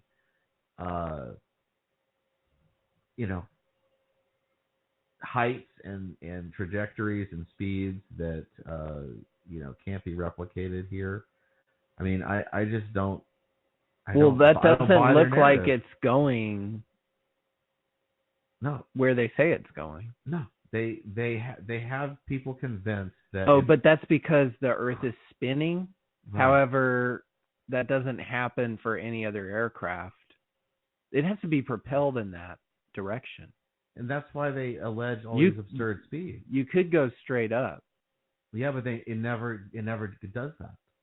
Is that the explanation Yeah. that the reason for the parabola is the exit velocity? That they're going into and outside the trajectory or outside the gravitational pull of the Earth. Yeah, but I mean, like, why doesn't it appear that they're going straight up? Is that because the Earth is moving beneath it at whatever, mile per hour they say? I mean, but then that would have to be the case for helicopters. Right. That's what I'm getting at. Airplanes. Yes. That's what I'm saying. Is for any other aircraft, it doesn't and seem to apply that way. That's why at a certain height they say it's moving, however many dozens of thousands of miles per hour because they've got less resistance or something. And that, you see, it's just curved because they're actually really high up, but the Earth's a turning. And they're going fast enough to go with the exit velocity. The exit velocity goes with the turn of the Earth. Again, it's more frame of reference hijacking. It's hijacking your frame of reference for what you're really seeing and superimposing an explanation that just accords to their incentivized model. So that they can keep dumping hundreds of billions of dollars. Who knows where all that money actually goes? It definitely doesn't go towards space science. Well, Elon's on Twitter, like, he's our Twitter savior anyways, Oh yeah, he's going to allow Trump back on and Alex Jones, and then everybody will go back to sleep, I guess. But he's like, Starlink might not be profitable yet, but we're still going to support Ukraine with internet services. It's like, are you fucking kidding me, dude? Such obvious charlatanry. Yeah. It's obvious. It's like, it's a joke. It's a total, all this. I responded. I was like, satellites orbiting satellites aren't a thing. And even if they were, They would be a very cost-ineffective way of doing All companies internet service. producing them would have gone bankrupt years ago, Right. decades ago. If they actually existed the way that they're purported in movies and stuff, like Right. no, that's not a viable way to relay data. Yeah. 99.99% of all data and transmission and calls and everything. You need radio, wires first. You need wires first. You need wires first. And when that's splayed out over And our wireless track, is very orb, limited in no. its current implementation. I mean, maybe we could have built something better using Tesla technology, but they obviously didn't want us to have that. Nope. But So this we're is on- actually a good intersection for the other topic. And Xavier, if you have anything you really want to bring up on today's show besides what I had on my bucket list, so to speak. Well, there was one on the Telegram that I think you might have posted, which was the ignored roots of Christianity. That was another MindUnveiled, I believe. Yeah, I think that was actually quite good. And then there was also another quote recently on the Telegram. Someone that quoted a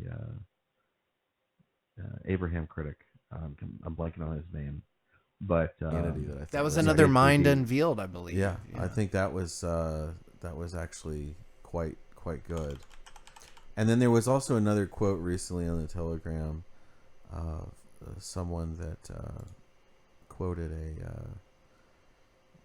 Abraham critic. I'm blanking on his name, but it basically details the fact that Yahweh was always already a nationalistic God, but only after Christianity did it become thought of as a creator of the universe, which is basically a muddying of the waters to a great extent, since there were a massive pantheon, a panoply of relational transcendental deities that were responsible for every single last emotion, activity, purpose, season, what have you, within the spiritual imagination of humanity. And now everything's been reduced to, oh yeah, fire and brimstone and end times, and it's schlock compared to what we used to be able to commune with. So I think that's a big part of the Matrix, is just spiritual imagination hijacking, and pigeonholing people's consideration of what is metaphysical, what is transcendental within these dogmatic doctrinal compartments that are highly similar and don't really provide that much freedom and option of thought and consideration and freedom of intuition about the nature of reality. And so I do like MindUnveiled. I also like John Levy. He would be great to have on. John Levy. I'm not familiar with him. I was trying to pull up the we've definitely played him before in previous episodes, but he's got a lot of great commentaries about some of this architectural anomalies, antiquitech theory. I think that there's I think what you're referring to with they have multi-part series on ignored Christian origins. I haven't listened to every single one of them. I think I listened to just part one. I listened to part one. There's a good one about halfway through, but all of it is solid. And this is where that's a good part. Bible is an incredible outlook on history. However, the way that it's presented is completely distorted. The whole idea that just because you believe in Jesus, that you are in favor of God, or that you have been given grace, is BS. And if that offends you, you're the problem. You can't just be given a story and a name and all of a sudden now God favors you to other people who do not believe in the same thing. What kind of distorted belief system is that? The whole idea that we need to be forgiven for our sins is messed up. We were kicked out of the Garden of Eden because of curiosity. Sure, you can say Satan or the snake, but here's the honest truth. The snake didn't lie. Oh my god. He's an occultist. Seriously? Okay, look, sure. This is Luciferianism. That does not mean Satanism, and most of you are completely confused to the true meaning. The Gnostic texts say that this snake was Sophia, manifesting as wisdom in order to bring awareness to the beings living in this realm of nescience. We pride ourselves for living in houses, watching television, making money, or careers, but all this comes from the sciences that were given to us by the ones. We live in a world where by practicing knowledge or by the pursuit of your ego in any way, you are sinning. That is what the material world is. Most people don't even realize that the idea that God can be jealous or that he argues with his disciples is just ridiculous. It is just blatantly obvious that these are not the writings straight from the inspiration of God. This text is mystical, secretive, well-designed, and most of all, based on esoteric wisdom. That's the problem most KJV bumpers are not aware of, that many scriptures do not make it into the Bible. Yeah, I've heard the arguments for why the Gnostic texts did not make it into the Bible, but the thing is, the King James Bible and modern Christians translate the text literally, whereas the Gnostic text, or the Foundations of Christianity, translated the text allegorically. The reason they were left out is because of the knowledge they contain, not because the Gnostic texts were from unofficial sources. I have a Bible in my room. I study it from time to time. For me, it's only one of many books I look to for wisdom. Don't get me wrong, I'm sure that there are many Christians out there reading more than just the Bible, but I simply do not agree with the whole King James only philosophy, or the hundreds of other denominations of Christianity, all focusing on one detail or interpretation and distorting it to their own perspective. This can't be the way. Approximately 33%, of the world as we know it is Christian. If Christianity is the answer and a third of our population follow this Jesus Christ, then why do we have such high levels of depression and violence? Why is there a general lack of awareness, willingness, passion, and drive? It's obvious that, quote, turning to Jesus is most of the time a cookie-cutter way for people to bandage up their problems as opposed to learning and growing from them.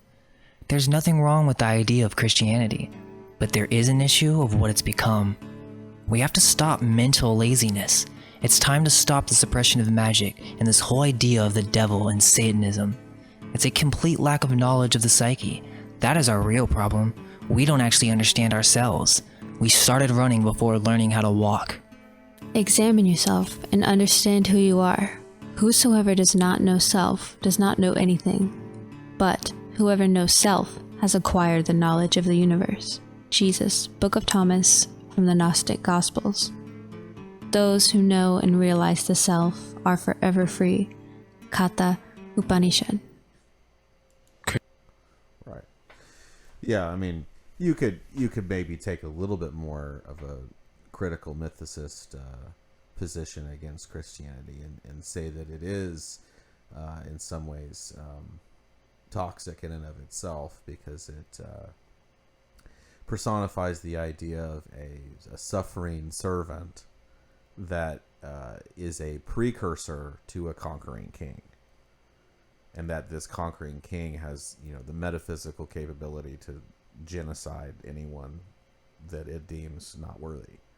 So, and that goes back to really Judaism and Yahwism, ultimately. So, but it is true that there was a lot of pagan syncretism, and really even today, modern Catholicism has a lot of pagan roots, and there's a lot of pagan aspects to the symbolism and the ritualism and everything.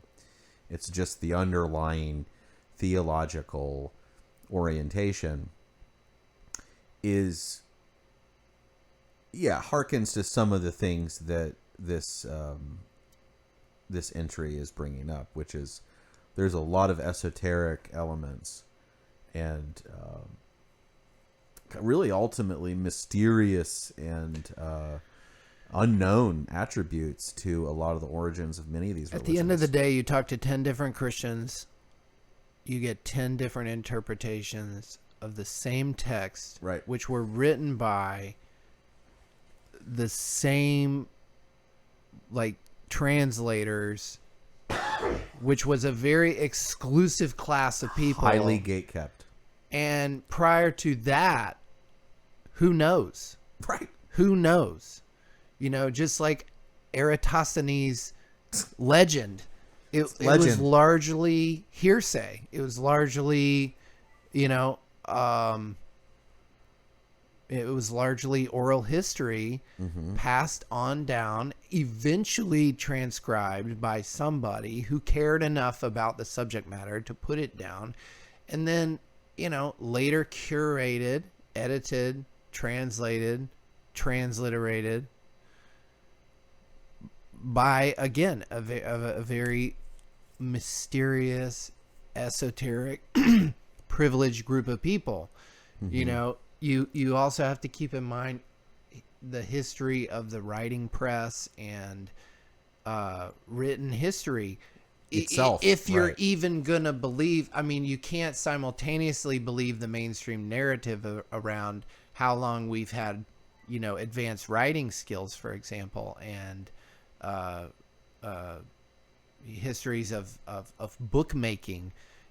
You can't believe that, and also that this was, you know, not a ubiquitous capability of most people, you know, like it was a very privileged thing that was exclusive and not within the reach of most people. Right. And so there's the rub, really. There's the rub. I mean, is that knowledge, it doesn't mean that knowledge is the only form of power, but power is essentially involved within knowledge. And that's not a bad thing. It should be embraced.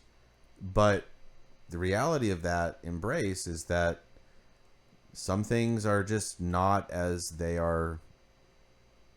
Some things are not as they appear within the record, and that there's going to be contamination, source corruption, mystery origins, etc., that are patched together to uphold a certain purview of power.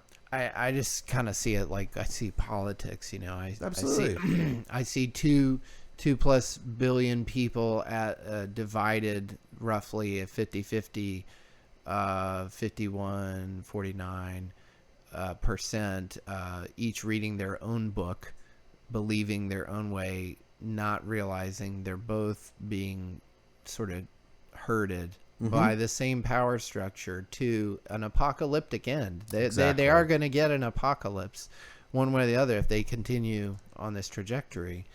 Yeah, because it's self-edifying, and it's a way of reifying their beliefs. They have to make real what they claim is the ultimate reality. And so if they're going to claim that revelation is an ultimate reality, then they're going to try and not symbolically but physically implement some of the ideas behind it. Right. And it's like, okay, if you're an apocalypticist, right? If you're for an apocalypse that is ultimately a lifting of the veil, ultimately it's like for a better good. There's a winner and a loser. There are winners and losers. You have to necessarily keep that veil in place in order for it to later be lifted. So this is why I prefer anacalypsis, which is to ignore the veil from the outset. You don't need the veil to be lifted so there's a better, greater good later on, or a new world that can be built of a pure nature, when you're actively trying to obfuscate and distort that nature in the present to bring about the lifting of said veil. Right. Right. And so if you follow my analogy linguistically, you'll see that the end times is an apocalyptic fantasy, essentially, because it's based on keeping people blinded in order to present them something new later on. And anacalypsis seeks to basically cut through all that and disclose the deception that is the veil to be lifted in said apocalypse. And so I would say that you hear a lot of this stuff of, we're in the time of calamity, we're in the Kali Yuga, we're in the, everything, there's a 400-year cycle of, megadeath, and, there's all these that kind of messaging going on. But ultimately, that is still apocalyptic, even though it may have some portentous accuracy in events that will come about. It's better, in my view, to just slice through as much as possible the deception that, everything's, getting ready to collapse and everything's horrible, and, that's a self-fulfilling prophecy. So all apocalypse, all revelation is built on a self-fulfilling desire to reify that which you see as a divine prophecy. So ultimately, apocalyptic religious systems are inherently dangerous because they seek to maintain a sense of blindness in order to bring about calamity that then, because of the calamity, provides us resolution or reconciliation with our true destiny at the end, so that there can be a new beginning. They hate on Alex Jones for selling storable food for the. You might say we already have an inflation apocalypse, which would make that a good idea. But they hate on him for selling that with the information that inflation could be coming, as if he is to exaggerate, this apocalypse that's coming. But, really NASA's as guilty as he is for forecasting, asteroid hits and things of this nature, which solar flares would never be categorized in that same eschatological sort of category as what the rapturous and the apocalypticists in the various religious traditions hold in their mind as being sort of like the future trajectory. But NASA is very much they I would hold say an they're apocalyptic viewpoint too. Absolutely. and they're creating an apocalyptic belief system as well. Absolutely. As are the United Nations climate hystericists. They are they have a vested interest in inculcating that fear-based mind control programming, whether it's a religion to them or not. It doesn't matter. It's belief based, and they depend on that continued belief to advance their their ideology and profit from it. Oh, totally. I mean, if you can get people to believe that we're just so lucky that every day we don't wake up and get hit by a planet destroying extinction level event like what would happen with the dinosaurs. I mean, don't make me play Aerosmith now. I mean, if they can get people to believe that, then of course people are gonna be like, "Oh yes, please send my tax dollars to NASA so they can defend me from the evil space rocks, so they can defend me from the potentially evil aliens 20 gorillion miles away." They recently successfully diverted an asteroid, I thought, or they moved the trajectory, which was a proof of concept, and you should thank them for that. Well, and all you got to do is watch the movie Greenland to see what they would love to fantasize in what to do to the population, and combine that with many of the holographic drone imaging technologies that were displayed in a fantastical manner in the one of the Spider-Man movies, one of the recent Spider-Man movies. Combine that together with World War III type conditions, and how easy would it be to convince the population that various powerful incendiary bombs were actually asteroids getting ready to strike. Easy. Oh, wait, that actually accords to the whole Ronald Reagan. It's just a military operation. Yeah. You do it regionally. Yeah. And broadcast it on TV. Yeah. It's easy. Easy. So again, if you buy the poisoned well premise, you're going to swallow the poisoned well solution. So, and that's true within religion, but it's also true within the sciences. And if you don't think that there's a philosophical telos behind these various non-theistic materialist worldviews, you would be wrong. Well, we're pretty close to the end of the show here. I had hoped to cover some other subjects, like macroeconomically. Absolutely, we should do a rundown of the semiconductor. I mean, there's several things here. Just massive shifts happening that I think. Man, it's seismic. Even my own sort of cognitive dissonance is like preventing me from really appreciating how massive this is going to be. It's, to me, some of these things are bigger impacts than, say, COVID. Potentially, in a sense, potentially, because it's not. With COVID, there was sort of like the inflation factor of companies paying you to stay at home. They were sending the stimmy checks, and that sort of thing. And then the chickens started to come home to roost with unemployment, losing the jobs not being, returned, and then the inflation from the stimmy checks and the endless money printing and so on and so forth. But there was sort of like a delayed reaction. And I feel like, man, Biden's administration did a very Trump-esque thing in that they basically said, Chinese Americans American citizens working in China for the semiconductor industry either have to choose their citizenship or their job.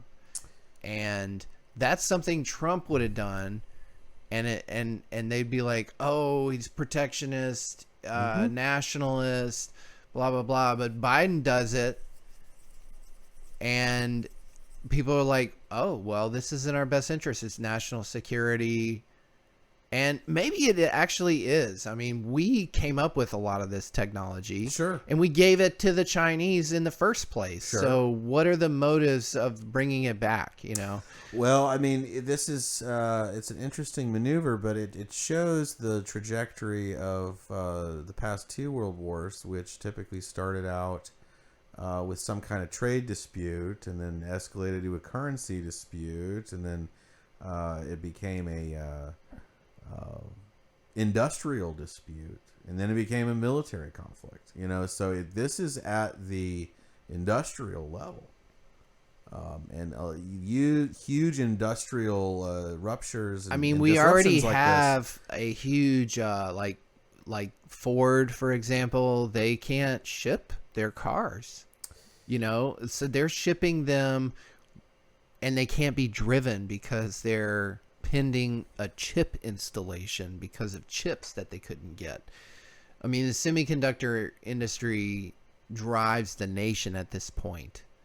To a great extent, absolutely. We are dependent on China. Why? I don't know. Because Intel, which is all the CPUs basically in Windows and Mac computers in the world, is an American company. NVIDIA, which does all the graphic processing units, is an American company. AMD, the biggest competitor to NVIDIA, is an American company. But we have to, we gave it to China, and then now we're going to just flip this switch, which some analysts are saying, is going to basically halt the supply chain for everything from washer, dryers, iPhones, cars, TVs, computers, which, I mean, computers drive your cars, computers drive so it could be enormously impactful. In the meantime, being an American, would I want Americans to be building these things which we ostensibly invented? Yeah, I guess so. I mean, is this going to result in that? Are these people or are they gonna defect and stay in China and be like, screw you, Biden, you fucking idiot, you're gonna make me move home? Well, there's that, but also... Or move to America even if it's not my home? This also plays into the broader theme of sabotage, though, a little which we bit, talked because, I mean, this guy is... Who is he anyways? Rubber mask Biden. Rubber mask, whatever. Hologram Joe. Mafia puppet. Totally, 100%. China puppet. back pocket. So it makes me wonder, if this is so hurtful to China when we know he's in his back pocket, is it very hurtful to China? Here's what I think. All right, who's the largest owner of U.S. debt? Oh, wait, China. Okay, so, yeah, we're going to bring all the companies back here. It's just a stunt. Why don't you, China, buy the property here in the United States now that the companies are here? Oh, yeah, go ahead. Chinese investors, you guys just buy up, another 200 million acres worth of industrial land in the United States? Yeah, do it. Do agriculture, do industry. China will Those own are the the type United of deals States. to be done. Another Biden administration development since... asset regulation. Since we last had our episode, the releases Digital Asset Regulation Framework. And what this really is just pontificating on, agency here, agency there. Go do a study and develop a report to me, and then we'll decide what we're going to do, the crypto fate. And give me all your data. It'll basically agency directive to generate a bunch of bureaucratic paperwork for them to then decide what they're going to do, which we already kind of know what they want to do. They've already said they want to do the CDBC, the Central Bank Digital Currency. They want a massive regulatory mega web that's under this ridiculous auspice of same risk, same regulation. Oh, well, if your money is at risk like they are in the regular financial markets and they're at risk in crypto, then we have carte blanche capability to regulate crypto. Yeah, it's basically roping in this nascent invention, whether it came out of military intelligence or the Federal Reserve Board to begin with, or the early programmer genius of the dark web that was ripped off by another computer genius who was at the head of the Federal Reserve. Whether it was or not is sort of immaterial to the fact that they want to co-opt it. Of course. And it is not just Bitcoin. No. It's the whole digital asset regulation. So you have to focus on the language. And this gets into, Internal Revenue Code, statutory language, and language, period. What do words mean, when they're being spoken to you, when they're written on a notice, digital asset. Okay. Regulation framework. Okay. Think of what a digital asset is. It could be a picture. It could be a piece of art. It could be a PGP key. A PGP key. It could be a movie file. It could be an audio file. It could be a cryptocurrency. Take T-Fuel, for example. T-Fuel you might describe as a cryptocurrency. You might describe as a software access token to a decentralized video streaming infrastructure. Right. Digital asset regulation framework. So, yeah, like you said, perfect. Mega web tentacles to basically sucker in anybody who is spellbound by their linguistics. Right. And unfortunately, I'm very concerned that the blue chip crypto companies who have adopted this nascent technology and created a blue chip company around it will be suckered by the digital asset regulation framework, because the way any corporate lawyer attorney operates in America today is to just do what the U.S. government tells them to do, or what they think the U.S. government is telling them to do. And once they create enough ambiguity around the language of a digital asset, I think they might be able to properly co-opt the entire crypto space to a large extent. Of course, you're always going to have underground economies. You'll have, success stories and failure stories underneath the radar, beyond the radar's purview. But by and large, the retail public is going to be swept up in this. I mean, I had a conversation with a relative whose CPA is telling them, asking for their crypto transactions and trying to understand how much it was worth in US dollars at the time you bought and sold it, so they can do some sort of calculation so that we can determine how much you owed for selling this amount when you bought it this amount. And I'm just like, it's going to be pretty easy for them.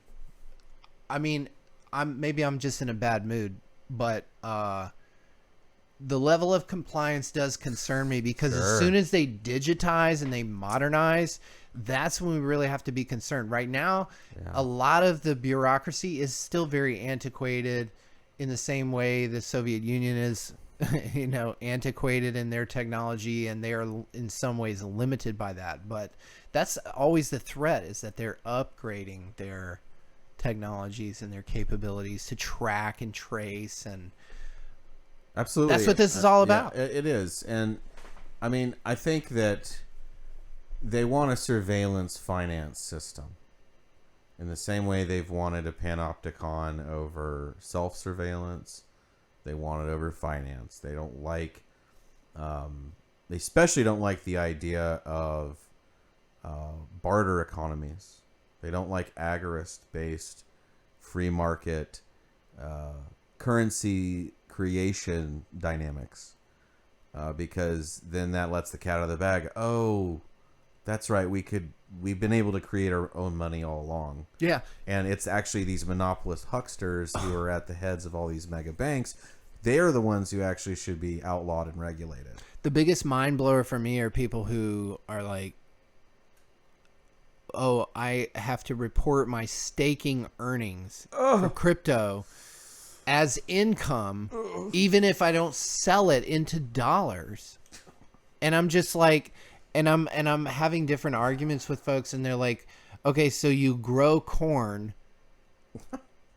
That corn has a dollar value. That's income. And I'm like, but if I didn't sell the corn, if I eat the corn, do I have to pay an income tax on the corn that I ate?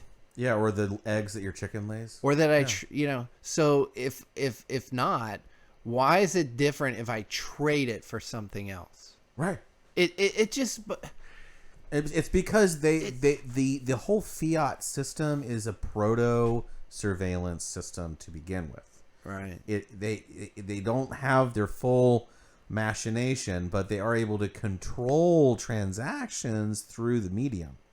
So it's enough of a conditioning apparatus to get the populace used to only thinking in dollar terms. So in a way, the money system is a precursor to the digitalized surveillance finance system that they've always wanted since the beginning of the 20th century. But they couldn't get there mechanistically or in an engineered way. Because of the diversity of currency itself. At the time, but because they've diluted people's understanding of money for so many generations, they've got people thinking that money can only exist from the central bank money tree. Right. And that's the only way that it can exist. And people need to be vastly re-educated about that. Yeah, and I wonder, I see these perturbations like Russia allowing international trade in Bitcoin, the whole BRICS alliance coming in some ways at odds with like the Swift system. Is that good? Is it bad? I'm not sure. Because in some ways I see that development as playing into the hands of a future proposed world digital currency, or some sort of mechanism to, standardize currencies under a world digital currency. In other ways, I have to, well, no, I don't know. Do these countries have their own self-interest that they can legitimately wield against the world powers? I come back to like the Antarctica agreement. Mm-hmm. It's like we can disagree on a lot, but one thing we can't disagree on is X. X, of course, Antarctica, and that crazy military agreement not to allow anybody to explore. But like, what else are they agreeing on? Exactly, it's beyond our purview, and are these these little skirmishes that they have on the world stage? Are they just conditioning us for the next thing that they want to roll out? Absolutely, and I think that is a big part of it. That's how they control the plantation, and people need to think that they are so insignificant without worldly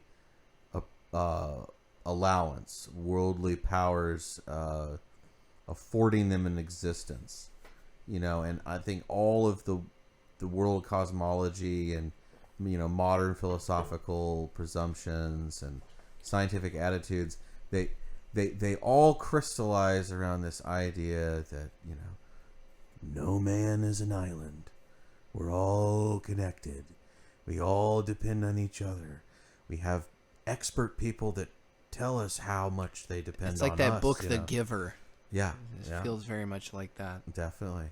And that kind of dystopia combined with a technotronic surveillance finance, mega toxic waste prison system, open air prison, is essentially what they have, and they have to maintain it, and the way they maintain it is by tinkering the knobs on everyday people's ability to function according to how they've been conditioned to live, or what they've gotten used to over time, and what have you. So really the domestication element within the prison system, the open air prison system, is essential to understanding how best to short circuit the system itself.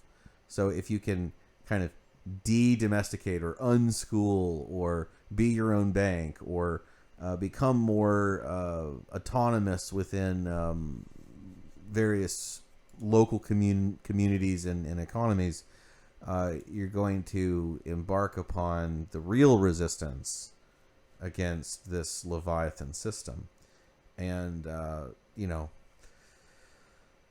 just have to keep in mind that it's